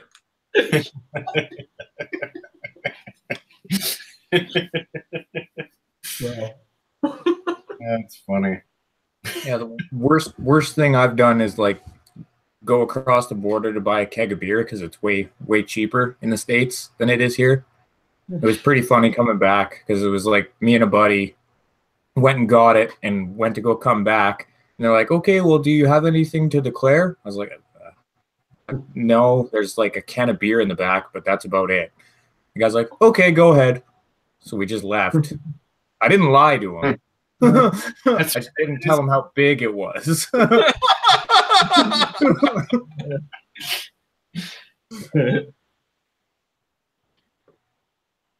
was funny. Oh man, they're giving us a hard time. Strip searched us. We had to turn around. The air conditioner broke, so we were supposed to go through all the way through the south and through the southwest. And after that, having to pay, it was between $1,500 and $2,000 just to leave. Somehow they taxed us. All right. It's like no money, no air conditioning, van full of dudes. Let's go home. You should have pulled the normal American thing to say and been like, "Am I being arrested? Then I'm fucking out, bitches." Yeah. Do Canadians traditionally dislike Americans? No, we just the rest of the world, probably. We just look at like the stuff that goes on there and think like, what happened? It's like we're the younger brother that acts older. You have national health, don't you? Have a national health service in Canada, don't you, where you get free healthcare? Yeah, let's call it that. It's totally free. We don't have ridiculous taxes. Yeah. Like in the province that I live in, we have a provincial sales tax and a government sales tax, and it's like it adds 15% onto whatever you're buying. Wow. And like that cost goes to covering like the healthcare and the welfare and all that crap, but it's not exactly free. It's just you don't have to write a check every time you go to the hospital. Yeah. It's a slow burn. Yeah. In America, say I was an American in America and I don't have health insurance and someone runs me over and I break both my legs, right? what happens? I won't be allowed in a hospital. Well, no, you go to the hospital's hospital. required to take you in.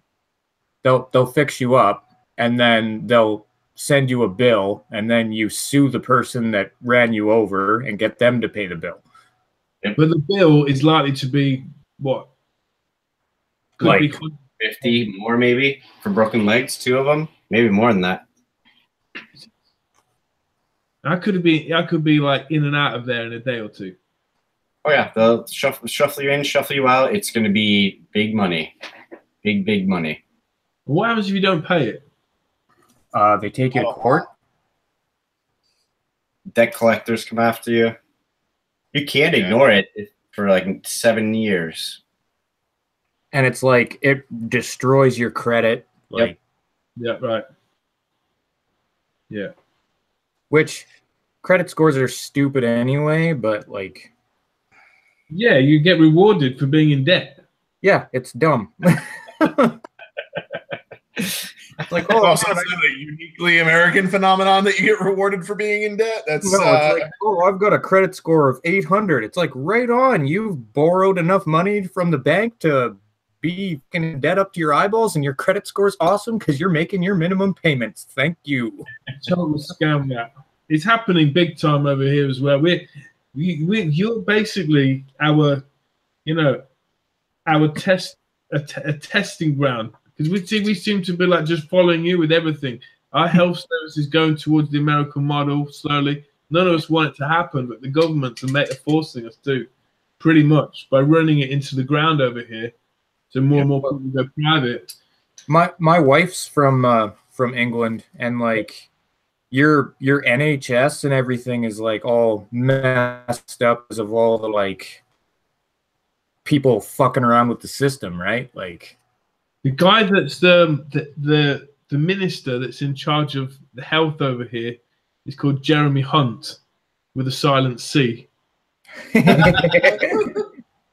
He wrote a book on privatizing the National Health Service. Wrote a book on it. Yeah. Sounds like a stand-up guy. So, yeah. No, it's awful. We've had a lot of people dying over the winter period here because there's just not enough beds in the hospitals. They're like lined up in the corridors, sleeping on floors and whatnot because there's no space. Operations cancelled, all sorts.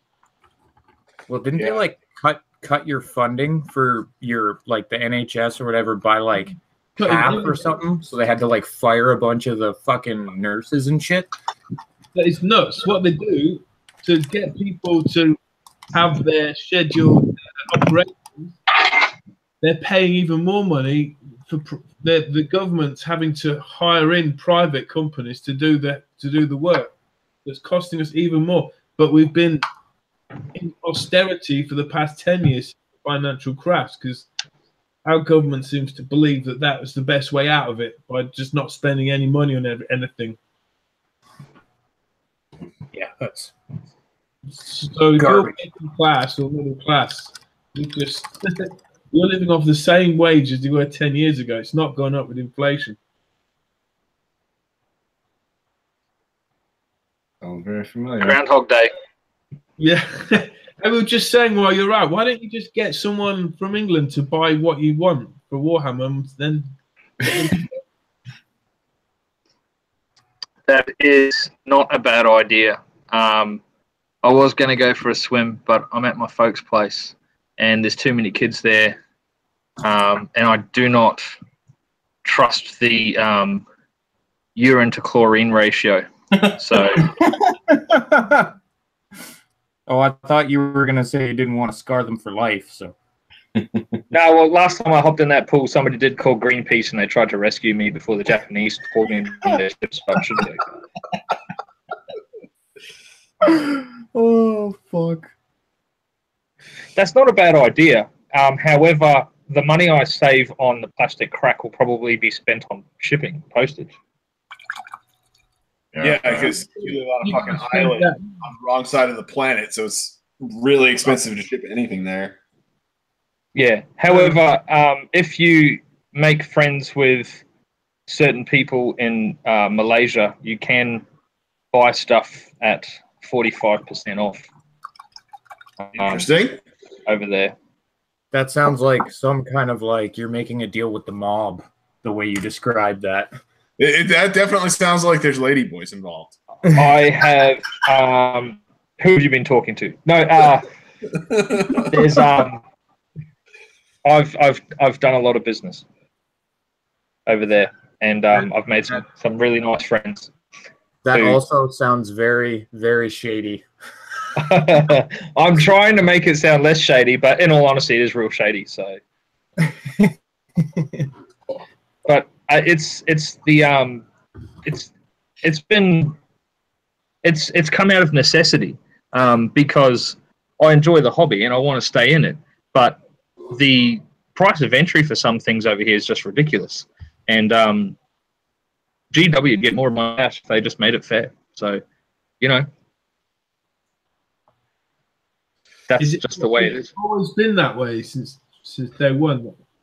So I only came in when. Do you remember that time where like 8th edition stopped, and there was dudes like setting their armies on fire and shit, and 9th Age decided that they'd grow their beards longer, and all 6 of them started their own book. Yeah, so I came in. I came in then, and. I don't know what it used to be like, but it's always been like this as long as I can remember. Is it just GW products, or is it like anything that's imported? Is that expensive? So there's this other system called Beyond the Gates of Antares, and it's not bad. The models are really nice. The game system I thought personally was shit. But that's just me because it's probably just too complicated for my simple Kiwi/Australian mind to comprehend. And that was the price of entry for that was cheaper. And I do believe the guy who started it was actually one of the founders of GW or something, I think. So, yep, definitely. Well, I guess the question is like, do they have like some factory in Australia where they're spinning up the models? Okay. No. So Australia is literally just one beach. We've got 2 shops and an opera house, and a shrine to Doom and Darkness. That's the entire country. So we don't have anything like that. I don't think we do. Funny is that like Sydney is known for the opera house, yet not known for opera. Holy shit. Dude, I've never actually thought of that. No, seriously, now that you mention it, I don't actually think I've ever heard of opera actually taking place at the opera house. Maybe we're mispronouncing it this whole time, and it's actually owned by Oprah. Yeah, maybe it's Oprah's house. He's going to be the next president, I tell you. I don't think it's big enough for her ego. Yeah, see, what happens is you go there, you see a play, and then everyone's got a present under their seat. So what is the Sydney Opera House actually used for? Attracting stupid tourists. Like, is it like a concert venue? Is it classical concerts, isn't it? Yeah, it's everything. There's ECDC plays every weekend, right? ACDC every weekend? No. Yeah. They live there. They're just we have them playing Thunderstruck constantly on repeat. Yeah, they're on permanent retainer. I like that. The house band, very good. Yeah, it's I don't actually know, because if I'm honest with you, Sydney is so Sydney's like in the top 10 most expensive cities in the world to live. Yep. Like an average house there will set you back the better part of $1 million. Sounds like New York City. Yeah, it's not cool. It's not cool. But it is it is our biggest city, I guess. So. And actually, some of the GW hobby community guys that live down there are really good players as well, like really good players. Liam springs to mind. Buy all the expensive models and stuff. They live in Sydney. Obviously, they've got money to throw around. Yeah, well, again, I go back to the Oprah house. They go there to see AC/DC play, and Oprah gives them a free GW thing under their seat. That's how it works. Gotcha. Everybody got a Star Drake. Yay! And you get a Star Drake, and you get a Star Drake. And everyone's going, but Oprah, Vanguard Wing's been nerfed. Can't you give us a nerf? No, Australia's a bit... like the scene down here is very different, I've noticed, from... And we were discussing, Tom and Vince and I were discussing it the other week.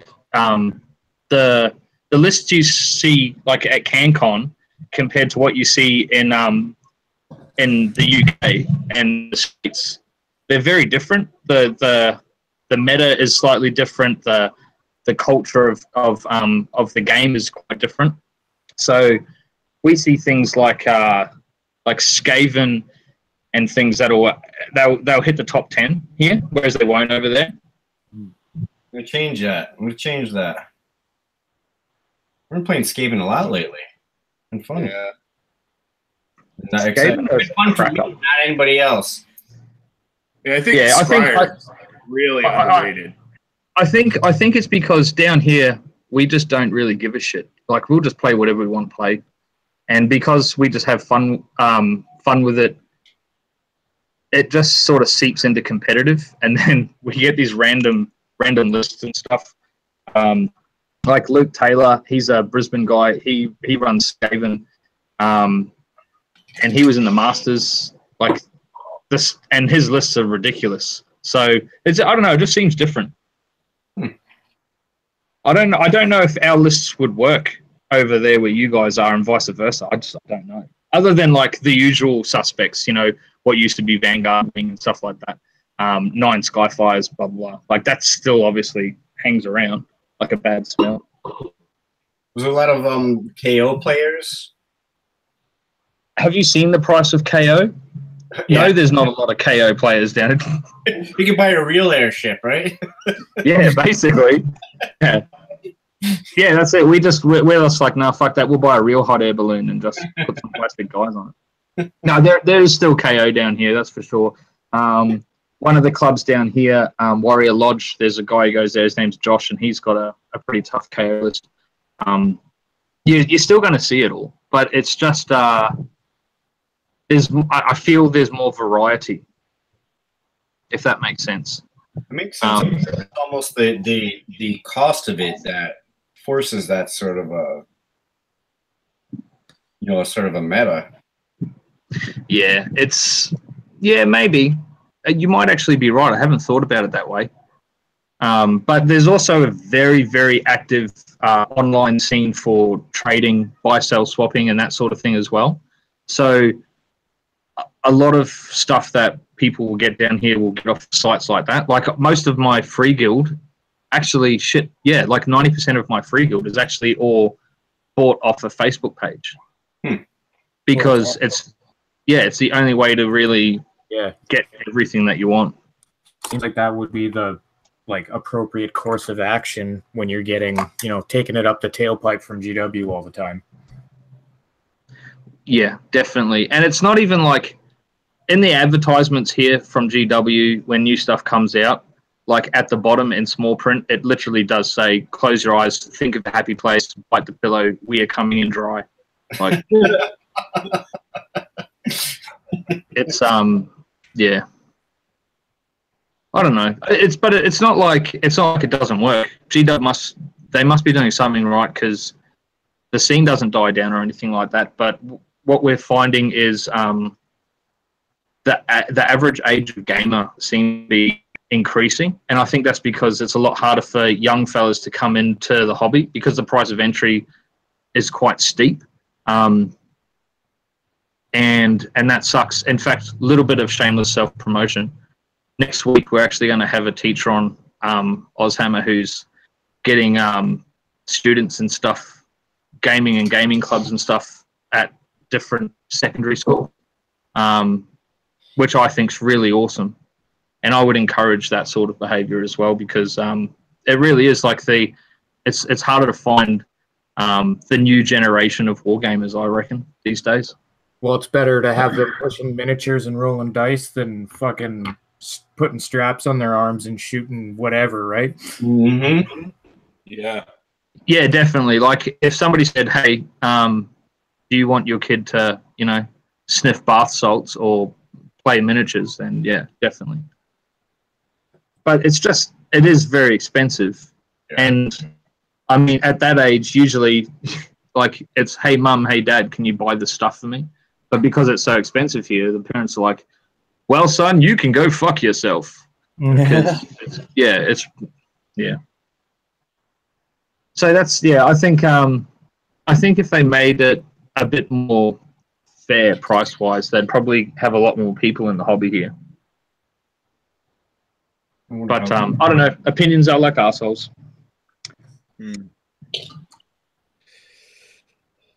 Well, guys, I've got to. It's that now. It's 3:30 in the morning here. I was just thinking that it's very early. Yeah, like Rem's been quiet for the past hour. Well, actually, you should probably get some sleep, man. I mean, you got to stock up that next ship of convicts to send down here tomorrow, don't you? Yeah, I've got this guy coming over called Andy. Make sure you look after him. Yeah, he's already got the orange suit on and everything. He wears like bright orange jumpsuit. You can't miss him. Bloody hell. What the fuck? He'll fit in just fine. Right, chaps. Thanks very much for having me. All right, it's been fun, man. All right, God bless. Bye. Say hi to the Queen for me. I like how you waited till he left to fucking say that. Has he left? He'll watch it back. Don't worry about it.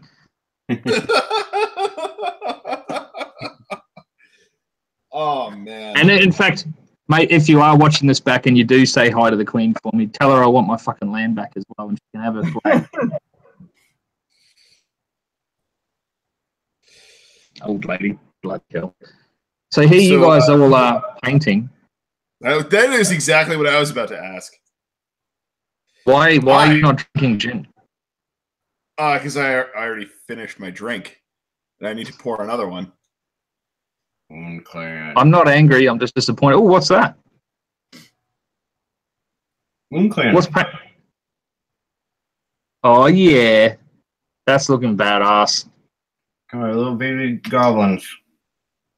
I guess. Hey, if you run out of shit, let me know. I'll send you some of my Morghast. Send them over.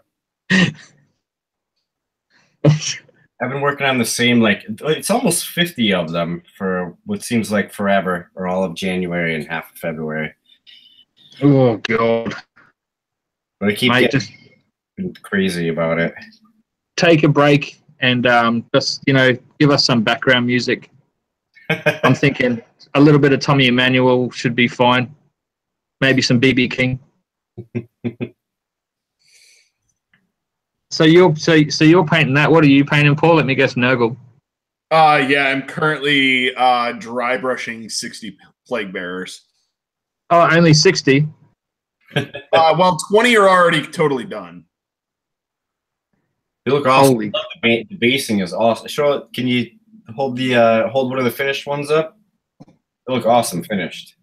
Let's see if we can. If this is working here. They're all running through fields of flowers. Nice. Purple posies on all the bases. This is what my finished ones look like. Oh, yeah, that's cool. So I'll be getting there. Just painted these a while ago. But only 50 more to go, and then another 30 more. I've just this is my proxy Neferata. I like that conversion. It looks Yeah, Yeah. I've even added a candle on the inside to really add sort of like a lighting effect to it. So I really like how you accentuated the roundness of her hips. yeah. I wanted to bring out the feminist in her. So obviously they're not childbearing hips. They're hardworking, independent woman hips. Gotcha. So yeah, I've really got it going on there. I do not envy you guys. Like those, I can't paint for shit. And how much have you tried, though? I guess maybe that's the question. So I've painted 2 units of Liberators, 2 units of Retributors, 2 units of Prosecutors, 2 units of Judicators, and then went, I am not built for this. And that's why Brinley has like all of my armies. Do you pay him to do this stuff, or do you just like give him blowies after games? Numerous sexual favors. I don't think there's been a game we've played recently where he hasn't been receiving a wristy simultaneously. So no, he's done some really cool tutorials where he takes stuff like making a wet palette, right? And he'll take the idea of making a wet palette and do it on the cheap. So like making a wet palette for like $3. And Yes, yep. he's really good with that sort of stuff. But when it comes to editing, he's got the skills of like a pot plant. Like there's not. So I've edited all of those, and in return he has painted some minis for me. I think I got the better end of the deal, definitely. But he's just a really good fella, and he knows that I've got like Saving Private Ryan, that Tom Hanks character, and his hands are always shaking. Yeah, that's me painting. So yeah. What you're saying is that he's the hobby hero that you deserve, just not the one you need. Hey, he's my hero. He's definitely my hero. So yeah, and I will milk that until his wife goes nuts and tells me to stop dropping miniatures off at his house. So but and he's just a bloody good painter. Like he's doing some Primaris at the moment for 40K as a commission, and he popped a picture up yesterday of I don't know the miniature. It was a giant space marine with a banner, but like it was bloody good. I don't know how you guys do it. Like I see you guys put up pictures and stuff of your miniatures all the time, and I'm just really impressed because I don't have the hand for it, and I think it's really cool. It takes honestly, I think the big thing is that it just takes a lot of time to put into it to just practice and practice and practice and practice. And so when I started, I had no clue of what I was doing, and I've only been doing it for like 3 years. Yeah, I've seen some of your pictures, and I can definitely say that you didn't have any clue.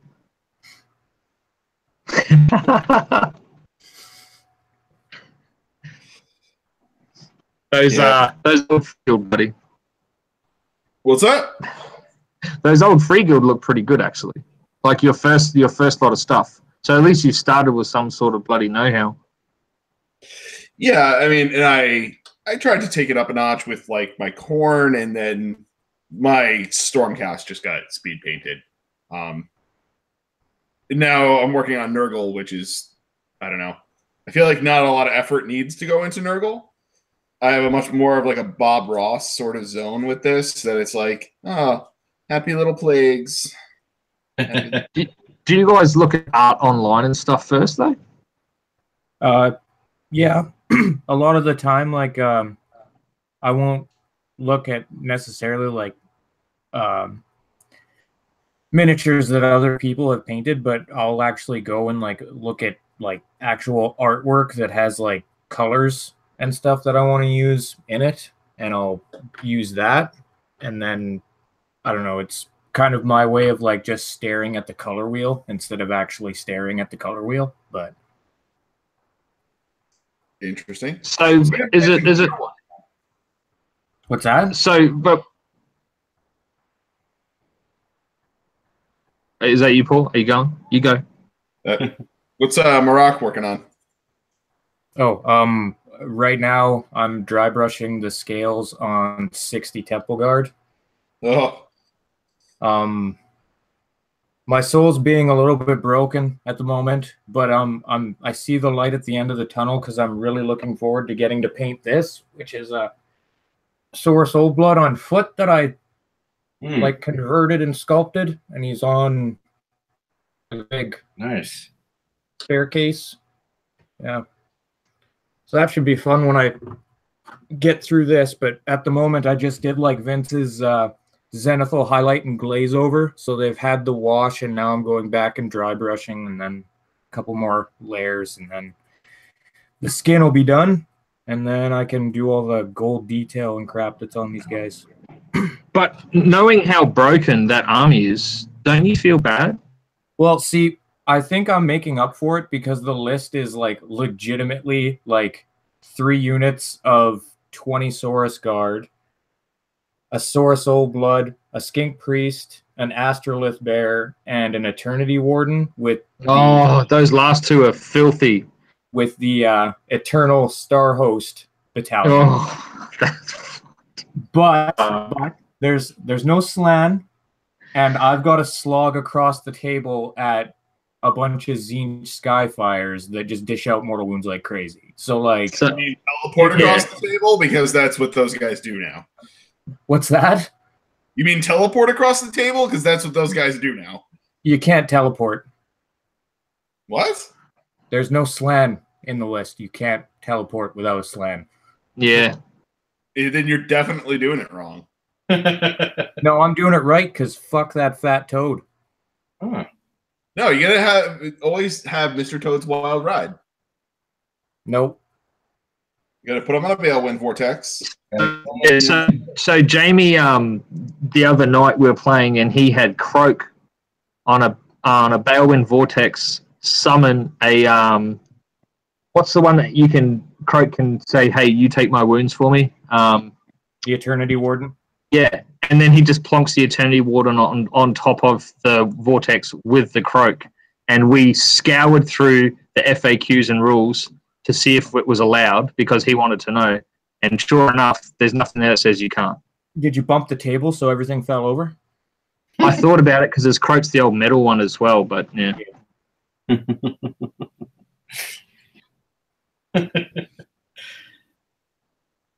Yeah, that's because fuck that dirty shit. I mean, that's exactly. Yeah. I'm kind of working on this theory. Maybe it's just a hypothesis at this point. Well, let's go with theory, because theories sound better than hypotheses. Sounds like I know more of what I'm talking about. That, like, if you look at like the top like tier 1 competitive lists, right? No matter what army you build, if you build it in such a way that you have a decently favorable matchup against at least half, if not more than half, of like those top tier lists, like you have a solid answer to those lists, and then you build a decent list. Other than that, that's kind of like all comers can take whatever else. Then it's just like matchup dependent. It's like if you get lucky, you do really well in a tournament. I'm sorry to cut you off there for a second, Paul, but when are we getting to the theory part? Because you're just stating facts of life here. Yeah, I mean, it's funny because I've been like math hammering and theory hammering so much of this stuff, and I'm just like, I'm looking at tournament results, and I'm like, why are these lists winning? And it's like, well, I can tell you why the fucking Seraphon are winning. They ignore your rend. Like, yeah, but like, it doesn't matter if it's a shit list to win your Seraphon because they just ignore the rend. They have a 2-up save and they re-roll all failed saves and failed hits. Like, when stuff like that comes along, it doesn't need to be a competitive list. It just needs to be matching points value requirement for whatever tournament it is, and then you just sort of throw them at the table and then just push them forward with a stick. Like, see, if that's what your buddy's running, he's doing it wrong, because they should be re-rolling save rolls of 1, re-rolling all to hits, and re-rolling 1s to wound with the old blood next to them. oh, don't even mention the re-rolling 1s to wound thing. He doesn't know about that yet.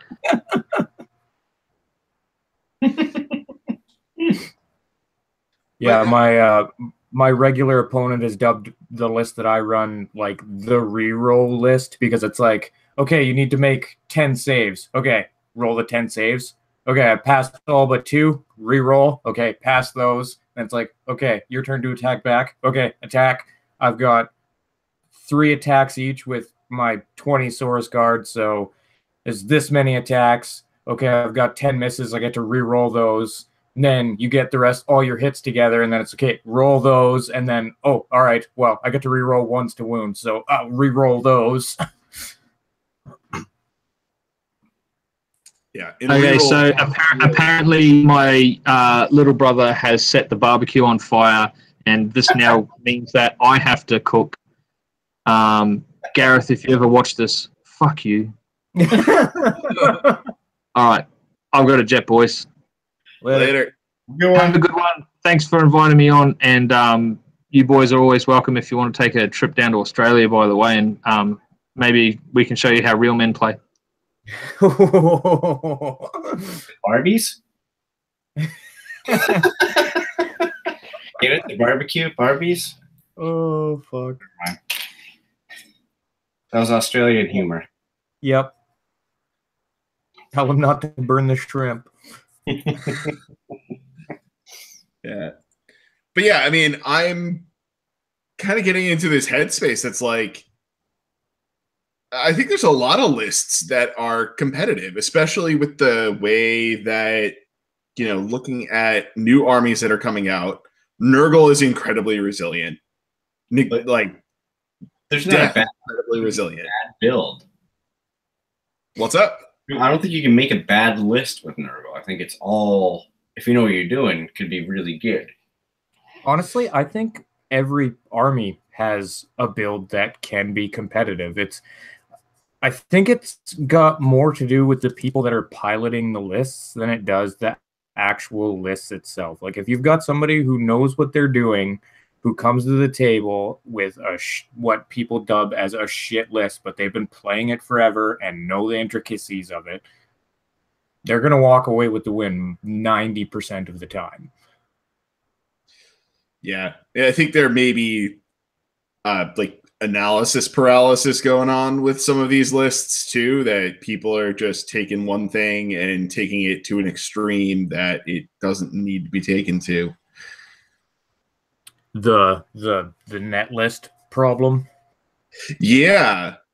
And if you design a list so that it's, you know, reasonably addressing whatever those net lists are doing, I mean, you're pretty good for a tournament overall.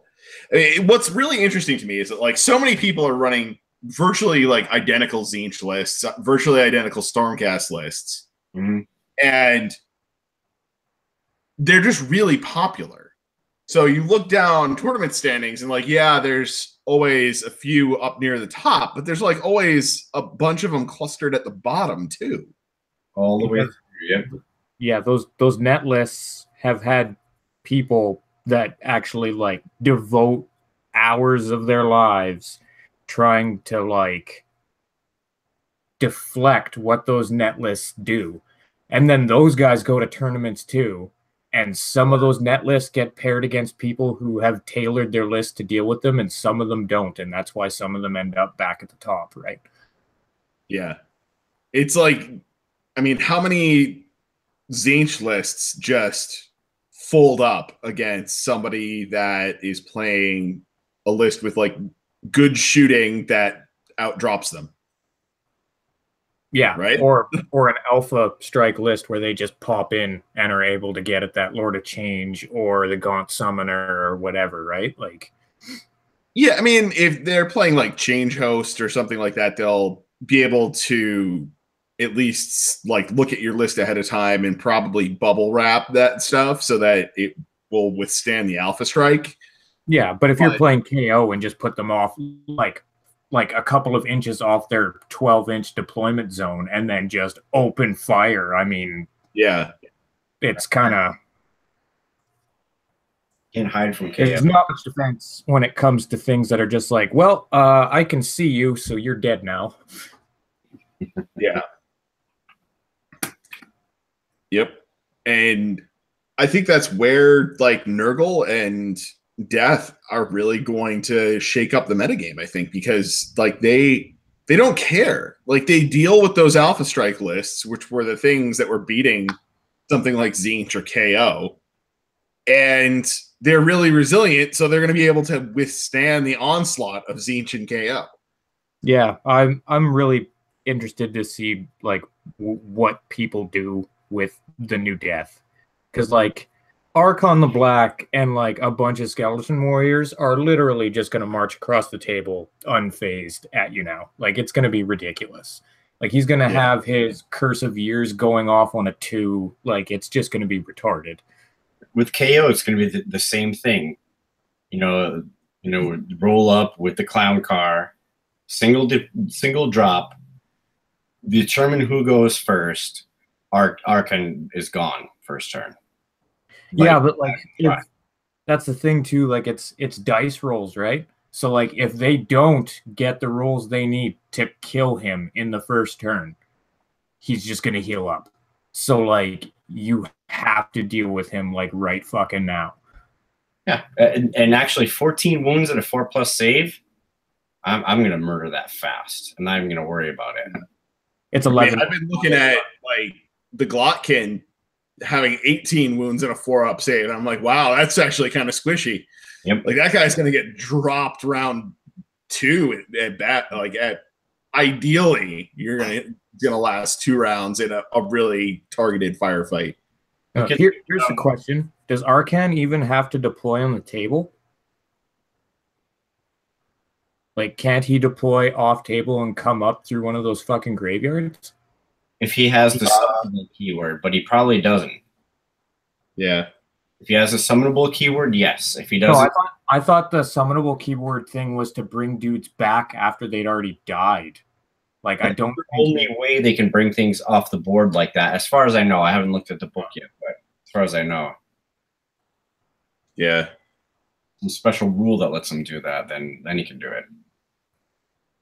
But I still think, like, I look at when we were playing the other day, Paul, and it was playing the Clan Spire, I kept thinking about what, Caradron Overlords would do to that list. I would have probably been even worse and faster. Yeah. Like, the Clean One went down fast, and it probably would have been I would have probably taken, like, all the heroes out in one round instead of fiddling around. I think it took me 2 rounds to kill all the heroes, right? With Scryer. Yeah. I don't know. I still think KO's the hard counter to everything still, even going second. I mean, I think running a shitload of Plague Bearers really is gonna fuck up KO because a little tough to deal with, but yeah, I don't know. Yeah, I mean, in a 30 block, you're -2 to hit them in shooting. Yeah.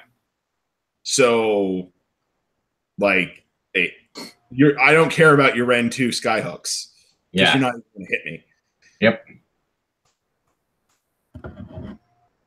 I don't know. I feel like everybody's always worried about KO, but they don't show up. Like, they're not taking down many tournaments. Yeah. That's because they're a very swingy army. They're either winning against you on turn 1 or they're losing on turn 2. Yep. Like from what I've seen of them, like in battle reports and stuff online, that's just how it generally goes. They either fucking kill you on turn 1 or they're done by turn 2. Yeah. And that is a huge problem. Yep. Because all you have to do is survive that. Like, even if they're playing, like, the clown car, right? You have to just survive one round of shooting, basically. Yep. And then you, with any aggressive list, you just murder the shit out of all of them. Because the best they've got is, like, a 4-up save. 5-up. Yeah, well, the engine riggers and stuff have a 4-up save. Frigates are 5-up. Ironclads are 4-up. But if you're playing like massive units of Kharadron, if you're playing foot Kharadron, really, think about you've got a unit of 40 with 12 Skyhawks. You've got to tear through all of those, you know, I don't care if they don't have Skyhook dudes first. It's a lot of wounds to have to tear through first. Yeah. I don't know. It is, but, I mean, you're going to just battle shock them off the board, too. Not if there's an admiral that's still alive.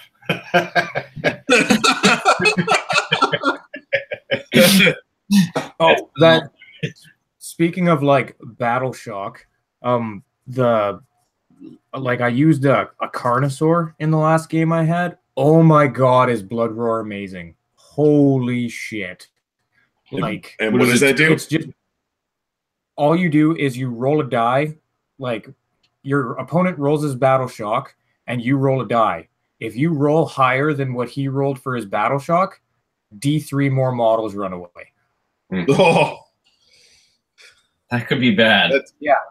I literally sent a unit of fucking 3 Gorgruntas packing. Like, just gone right now. That is really funny. Yeah, I thought the Blood Roar on the Free Guild Griffin is really good, too. Because it makes your opponent roll 2d6, take the highest for Battle Shock. Oh, that's awesome. Can you imagine if you're at like a tag team tournament where you like Free Guild and Seraphon, and the Seraphon player was running like 3 Carnosaurs? Yeah, which is another list I've been messing around with. Yeah, I mean, that sounds like a really nice synergy list that is just going to do mean things. Because those Griffins are, now that they're 260 points, like, those things are ridiculous. Yeah. Like, I was looking at the, like, 3 Carnosaurs. So, like, an Old Blood and 2 Scarvets. So that's, like, Blood Roar within 8 inches of each of them every time something within 8 of them does a Battle Shock test. And then the Old Blood's command ability is add 2 attacks to a source hero who attacks within 20 inches of him. So all your source heroes are getting +2 to their attacks. So the Scarvets have like 8 attacks or something stupid with their spears and their swords.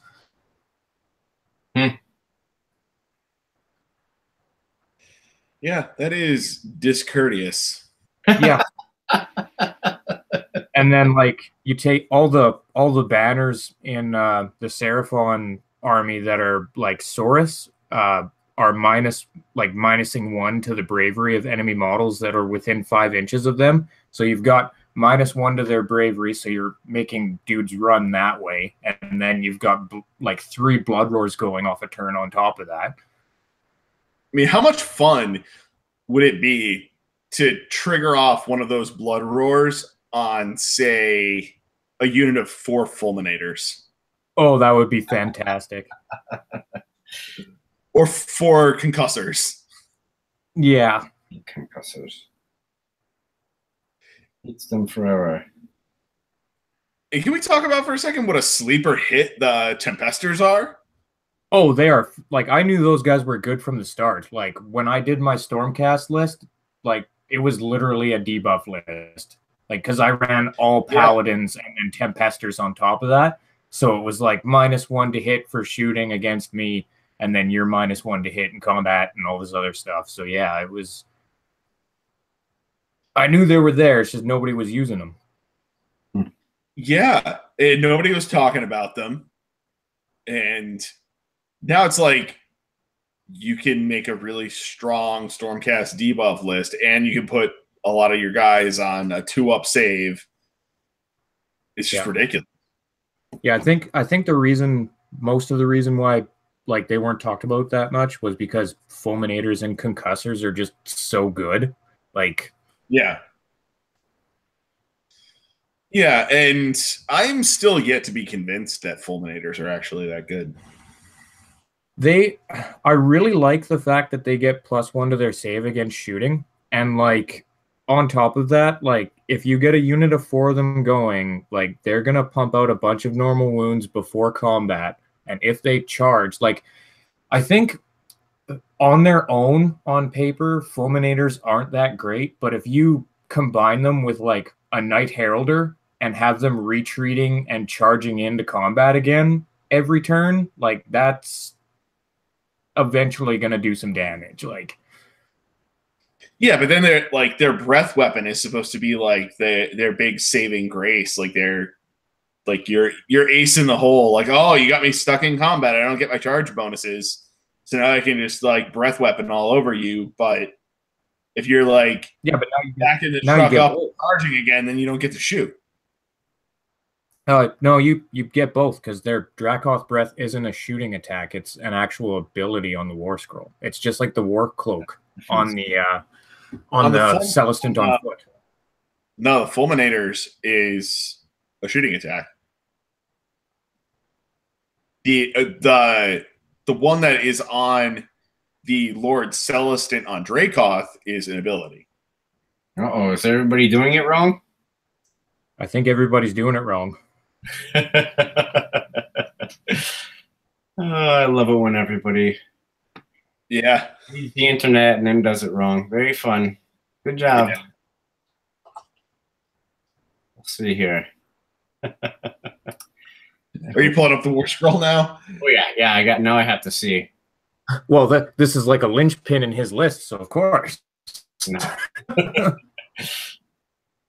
There we are, Fulminator. Yeah, Lightning Surge is a regular shooting attack. Huh. Well, fuck.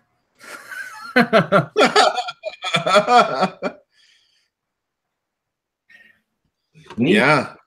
So I think people are ignoring that it has an actual like profile under missile weapons and just reading the ability like the Dracoth, right? Yeah.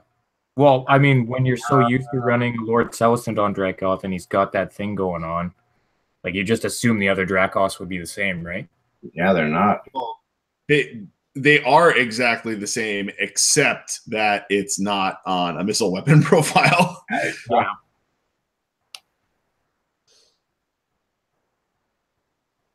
Yeah, that's interesting. But in general, I just feel like the concussors are going to put out more damage per point, like over the course of the game. I think they should all cost the same amount of points. I actually think I think they're all appropriately costed, from what I can see. I did the math on it. I don't know if you saw my video on it. They seem like they're actually balanced. What's that? I said you're such a goddamn nerd, Paul.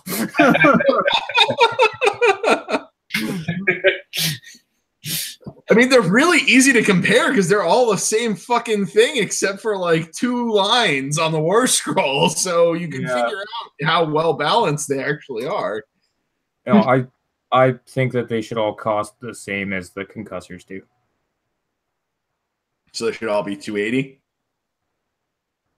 Yep. Yeah, then the concussors are definitely the best ones. By a lot. I don't know. I feel like the concussors may be a little bit overcosted, but I would like to see them at 260. Yeah. Maybe 240, but I think 240 would be pushing it. Yeah. Utility good. Utility is really good.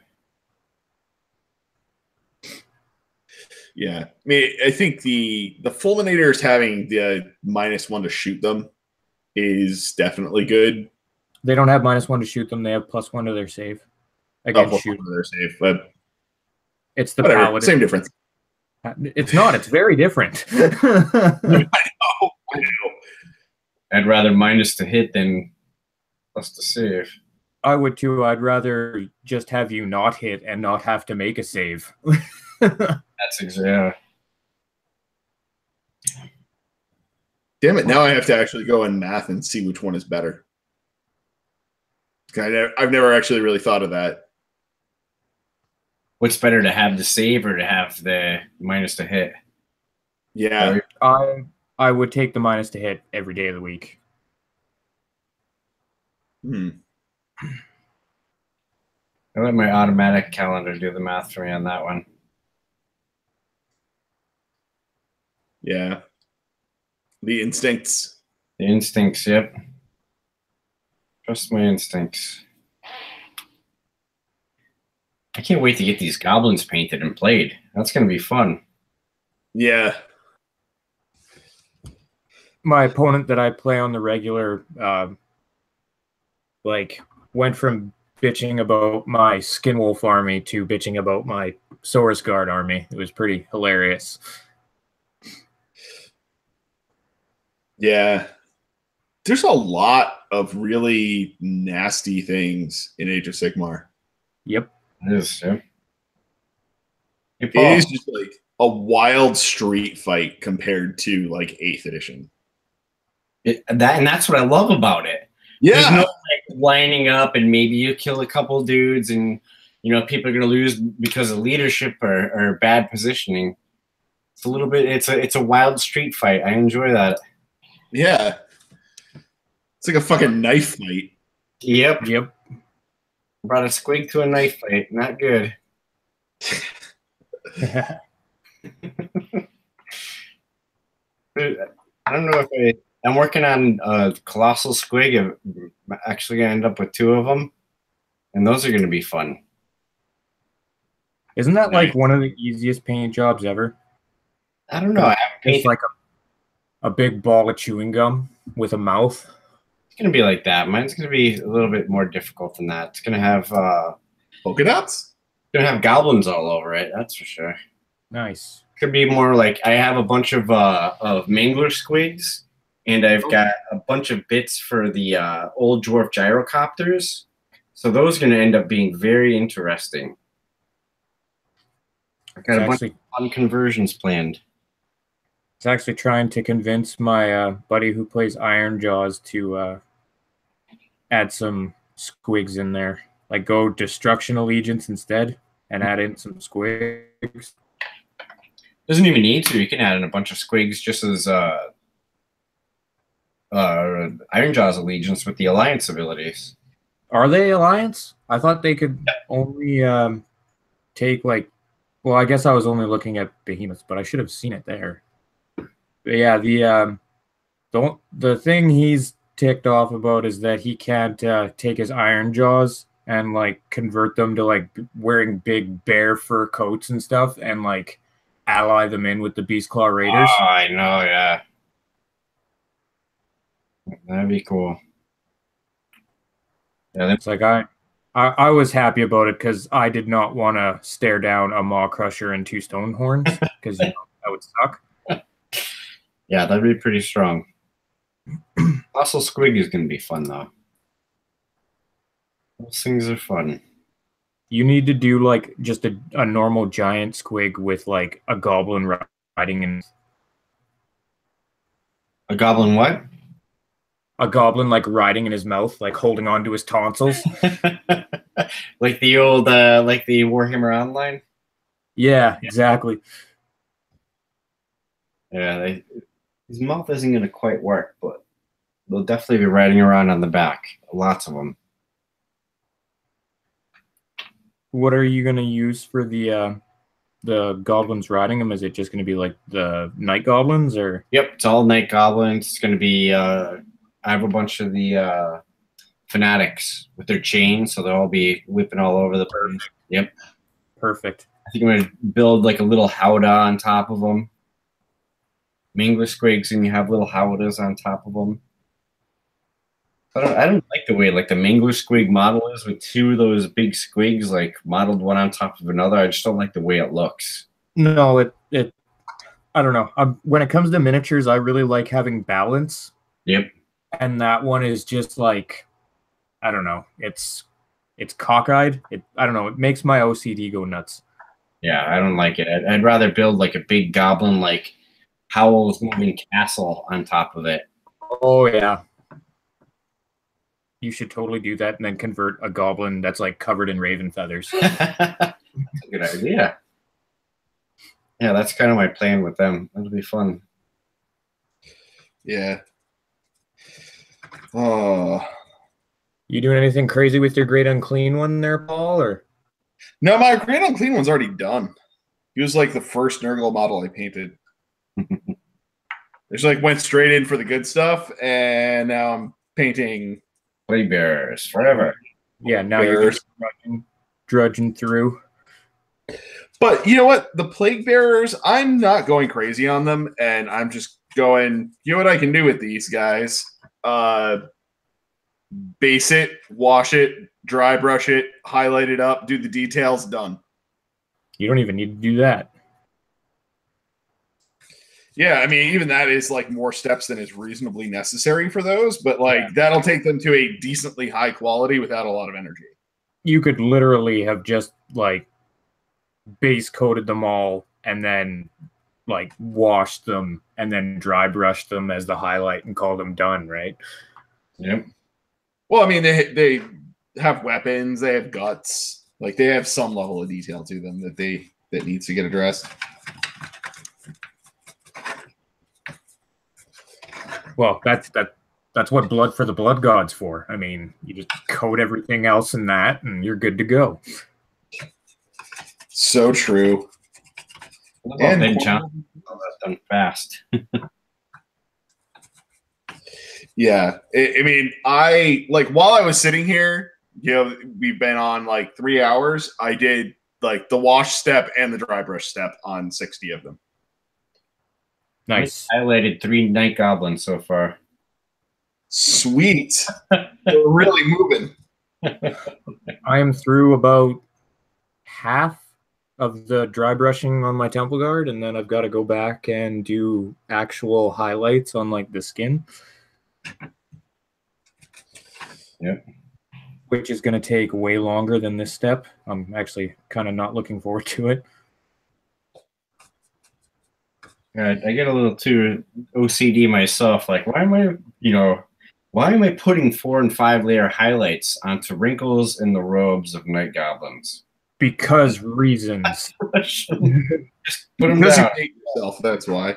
I do. I'm very mean to myself. Right, I can barely see the teeth on this thing, but I sure made sure it had, 3 to 4 layers of paint on those little teeth I can barely see. I dotted the eyes and did a gradation, and then dotted them with yellow. Very good. I really, really wanted to do like my lizardman in green, but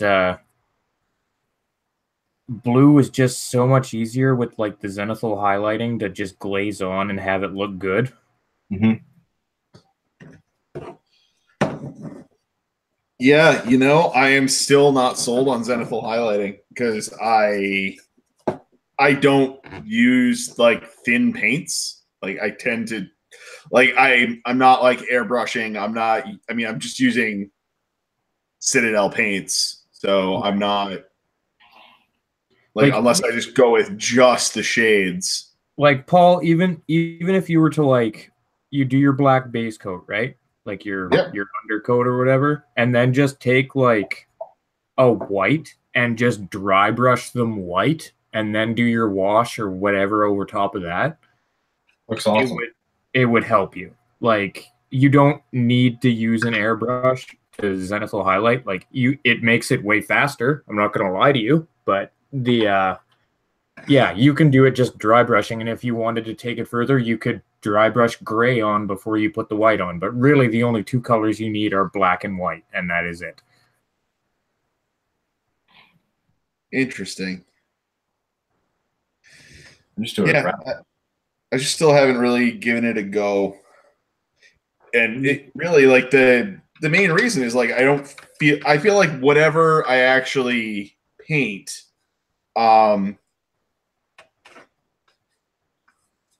I feel like just like the methods that I typically use for painting and kind of keep falling back to don't lend themselves to the zenithal highlighting doing anything other than instructing where I put colors to begin with. Well, see, like that's the thing. Like you gotta stop thinking like that. So like when you're zenithal highlighting, you gotta think like, even if you're gonna dry brush it on there, you're already doing steps that you're gonna do later. So like instead of doing what you're doing now, which is like you primed it, you base coated it, you washed it, you dry brushed it, and now like you're doing your details and whatever.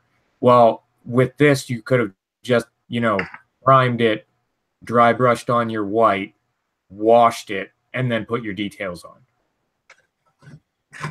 Because that zenithal is going to give you the 3 layers of shade or whatever of the one color of their skin. Like it's doing all that work for you, so you don't need to. Yeah. But the problem is that, like, then I feel like your color palette ends up being limited to whatever your wash colors are. Not true, because there's this thing called water, and you can add it to your paints to thin them out into a glaze and then use that. You should thin your paints like Duncan finally did a video showing you how to actually properly thin your paints. As he's been like talking about it forever. Yeah. 2 thin coats. 2 thin coats. What does Duncan wear in the spring? 2 thin coats.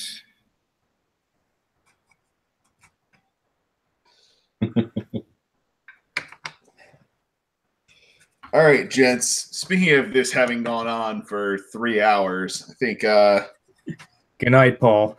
Time. I know you boys will stay up all night and keep on painting until the sun comes up. Yep. Well, I mean, it's winter in Canada. Does the sun come up there ever? No. Just dark all the time. It's been dark since the middle of fucking November. Darkness, my old friend. I'm gonna watch more. Damn! There goes the name of it. The thing you just binge watched. Oh, shit. Altered Carbon? Yeah, I'm watching more of that. That's pretty good. You're right. You do have to keep your eyes on it because you'll miss some like neat tricks. And a lot of boobs. Mm-hmm. Penis.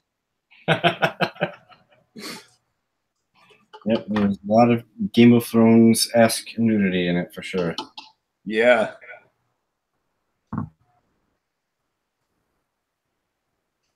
Yeah, definitely. Oh. What was funny though is I binged like 5 episodes of that in one day, and I have not picked it up again since, just because I haven't had time. Yeah. Well, it's not that I haven't had time; it's that I'm watching it with my wife, and we haven't had the time with the 2 of us together without our daughter present to watch TV. Yeah. Children. There is no way my daughter is going to be in the room while that is on. Yeah. I've been watching that the Lethal Weapon series with Damian Wayne or whatever, and that other guy. Actually, surprisingly good. Huh. I was not expecting it to be anything like that, because if it ain't Mel Gibson, it ain't Riggs. Yeah, I hear that. Yeah, I just finished Breaking Bad too. Finally, all these years later. Yeah, I need to pick that back up again too. I never finished it. I didn't get that far into it. I think I maybe only got like 1 or 2 seasons in.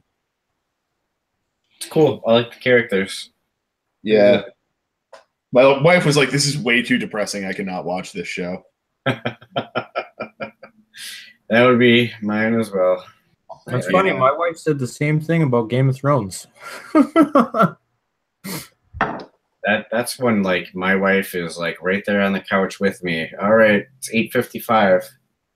We're on the couch. It's gonna start. Yeah, my wife got tired of terrible things happening to good people all the time and just couldn't watch it anymore. Wow, she must not watch Life. No, she didn't make it through season 1. Of Life? No, of Game of Thrones. As soon as Ned got put down, that was it. She was done. Yeah, I literally made it through one episode of Game of Thrones. I'm like, this is just not moving fast enough. The way the book was too. I think we talked about that. The book was really slow and took me forever to get through. And then my brother-in-law convinced me to pick it back up again, and I did. I read like 2 pages, and that was it. It was Ned's turn to go, and that was it. It was a roller coaster from there on out. It was awesome. Yeah, it was hard for me to carry on after that one too, because it's like it's never like easy to watch one of your favorite characters in a TV show die. Like Yeah. we do get emotionally attached, but like when Ned went, he's like the only good person in a sea of serpents, and like he just got fucked. Yeah, and that made it awesome too. At the same time, like, Yeah, how does it get any worse than this? Oh my god, it got worse. It got worse. How can it get worse? Worse. The Red Wedding. It's getting worse. It's getting worse. yeah. Like fuck me, man. Like that family just took a beating for like 5 seasons. All right, we better not spoil it in case Paul picks it up again. Which It's been out for so long. I feel like it's totally okay. Yeah. I love that show. Plus, everybody knows how Hodor goes down. That's Ironically, that's how he goes down. Hold the door. That was a sad episode. I think I was honestly more sad that another direwolf got killed in that episode than I was about Hodor. Yeah. You would be. I would be. That's right.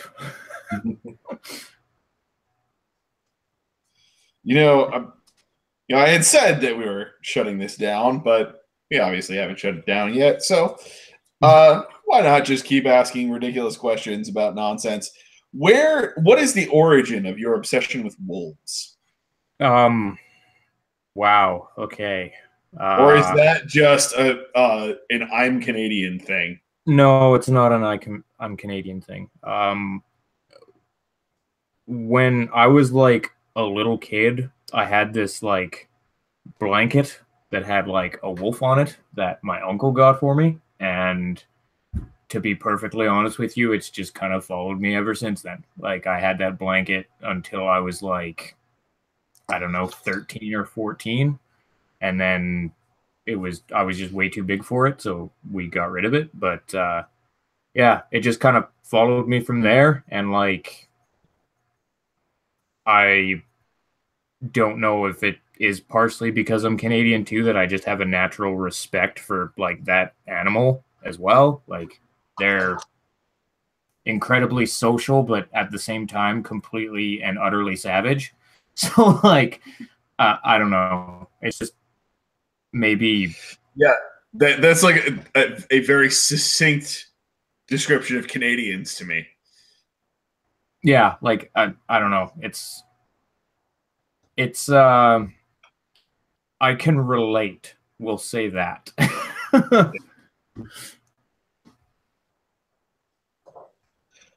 Fascinating.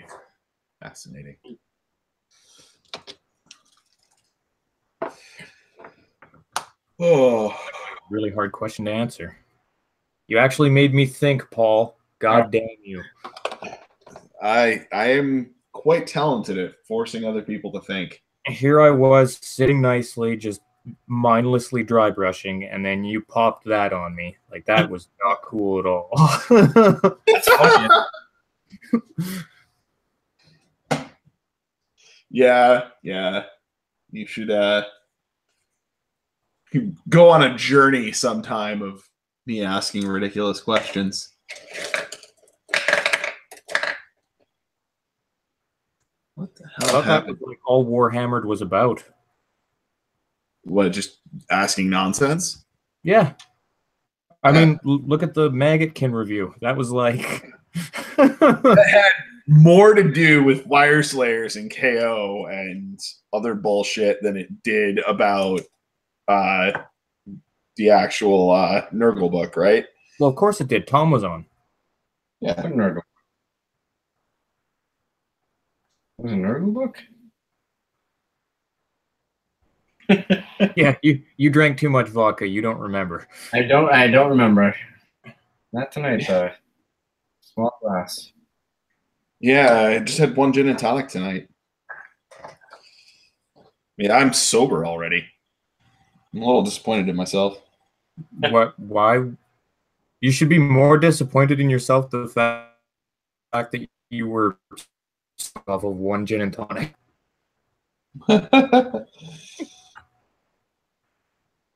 Getting old, my friend. Getting old. That's a fair point. I understand.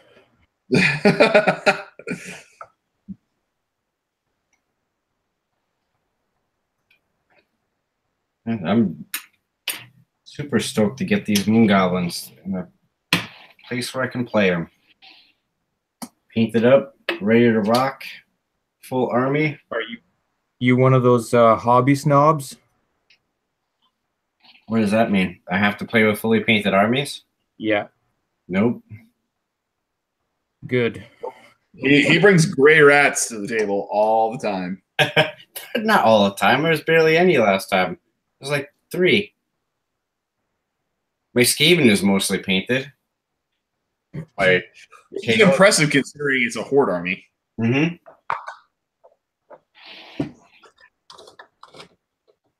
Yeah, I've only got a few, like for that list I played the other day, I've only got a few weapons teams to really paint. I find those models like really annoying to paint. The Skaven weapons teams? Yeah. Because they're like, it's 2 guys and they're like, the weapon is in 2 pieces that each of them are holding. So you've got to like fit them together. And they're a pain in the ass to paint like together, so you have to keep them separated, and it's just, I hate sub-assembly shit.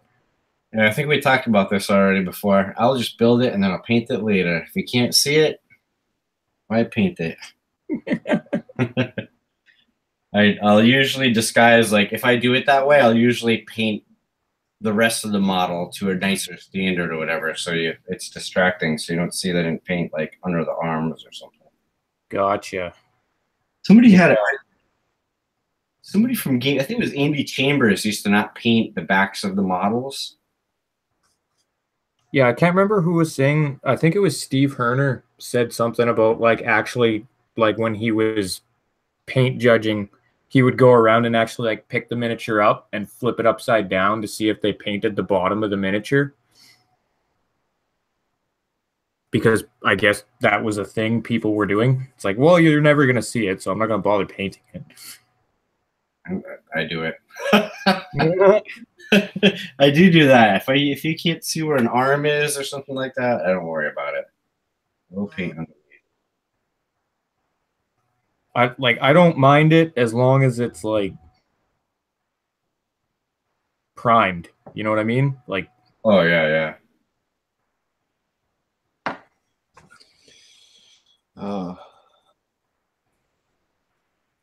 Paint. Trying to decide what kind of paint scheme I'm going to go with on this Balewind Vortex. Green? Yeah, probably. Up to like a yellow? Do like a neon-y kind of green?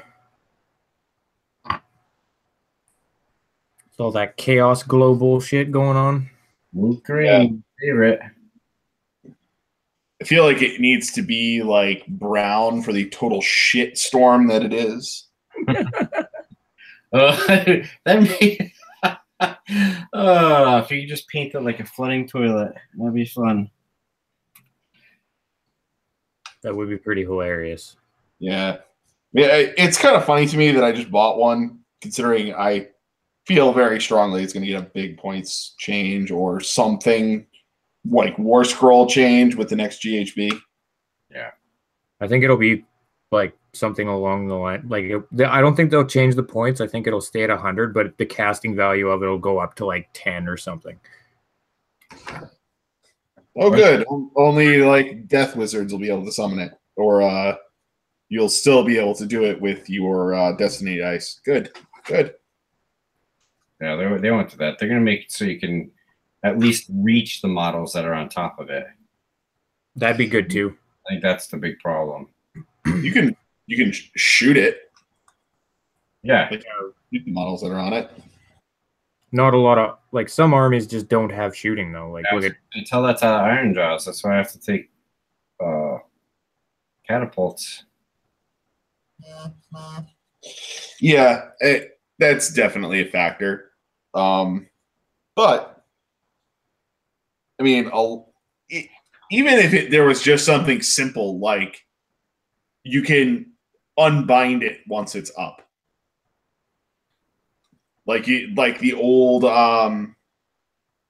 remains in play spells. Yeah, the old remains in play spells. If it had like the same kind of like you can unbind it at any time.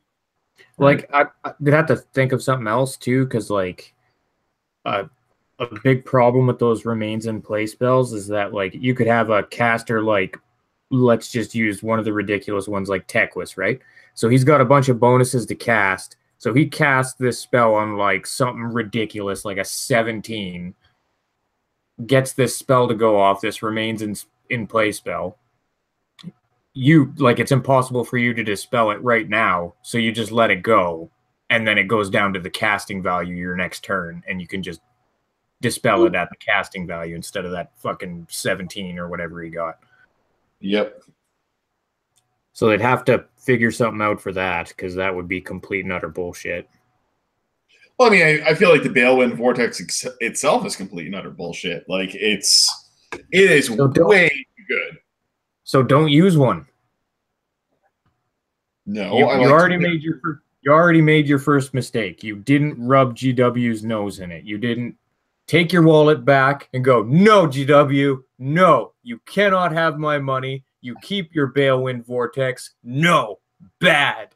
And rub its nose in it. Instead, you handed them the money, bought the Vortex.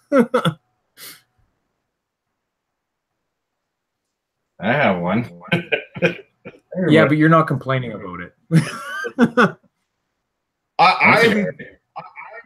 I'm saying that it is very good, and it is good to the point of it being almost an auto include for a lot of armies. It's funny because I don't think I've ever used it in the game. I don't think I've ever played with it. It's painted. I hate when that happens. Yeah. Yeah, I mean, I think it just seems to be a problem when, you have people taking like a murder host and allying in a Gaunt Summoner on a Balewind. Well, that's not the rules' faults. That's the players' faults. Well, as the player, like if the rules say that you can do it, that's fine. But you, as the player, are making the choice to do that. So you can't like.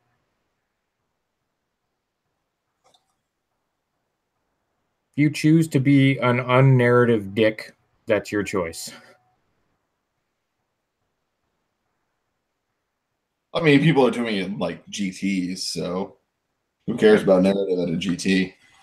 About winning. Mm-hmm.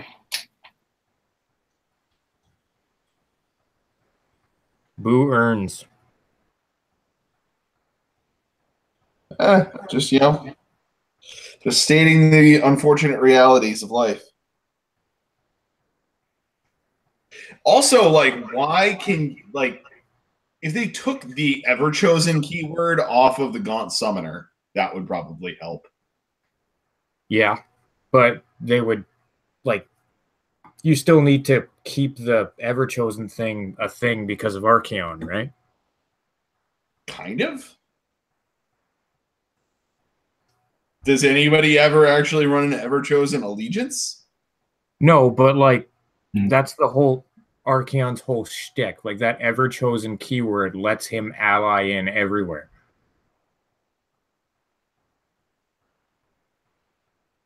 Yeah.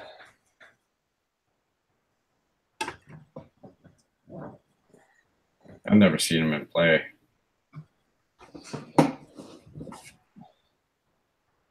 Yeah, I actually Haven't haven't. either. I have just seen many battle reports and all that nonsense. Yep. And tournament results, tales from the front.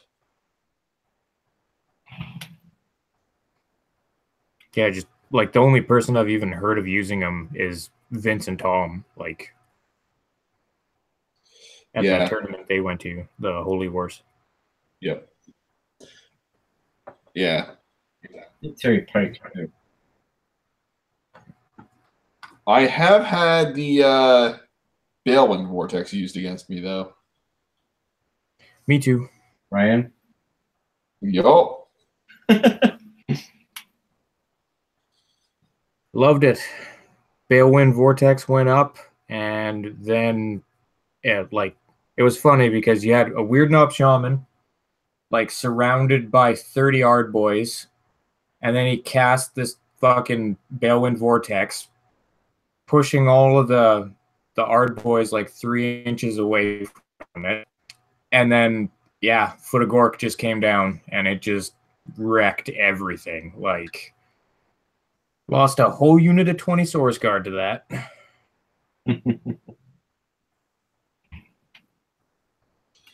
Yeah. I mean, Ryan was definitely bringing some serious filth for a while with Skaven. Oh yeah. He was just building the filthiest possible lists. All of the mortal wounds. Yeah, and being like thrown across the table with Sail and the what's it, like the whatever wizard it is that has the crazy mortal wound spell up on a Balewind. Yeah.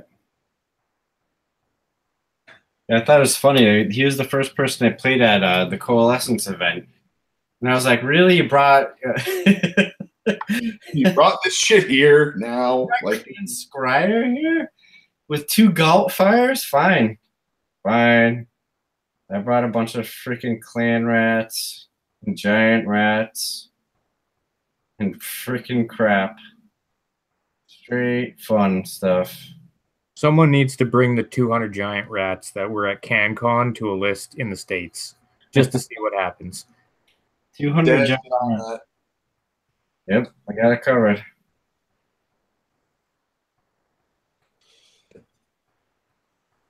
I still like that list too.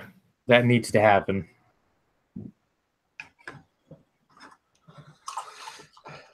What was in the giant rats list? I didn't see it. mostly giant rats. Yeah, there's like a couple of pack masters, and then I think it had something to do with the new Nurgle book and the like plague sword or something spell. Oh, the Blades of Putrefaction? That's the one. Yeah. Yeah, I can see that being nasty. I don't. Well, I guess you take it as an allegiance. Because I don't think they have the Nurgle keyword. You cast that spell on a friendly unit, not on a Nurgle unit. It just says friendly unit. Let's try it. And then, I don't know, it makes a unit of like your maxed out unit of giant rats put out like mortal wounds on. Want some mortal wounds? Mortal wounds on 2s, yeah. It's like hitting on 2s, wounding on 3s, and mortal wounding on 2s. Or something along those lines. Yeah, that is pretty nasty.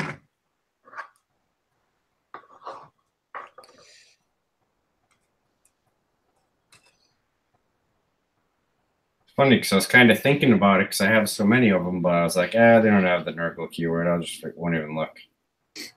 So you must have been allying in the Skaven. Like it must have been a 200 giant rat list that was Skaven or that was Nurgle allegiance. Yep. To get the future faction. Yeah. Well, like the 2 units of 40 or whatever is only 200 points, like for each unit. So it's only your 400 ally points.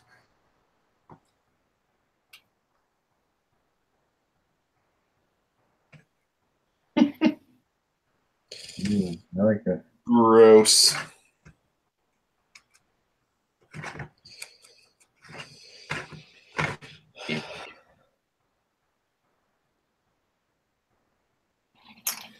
All right, boys. I think it is about that time to pack it in. Cool. For real. All right, buddy. Gentlemen, it's been fun as always. Everyone, we will see you later.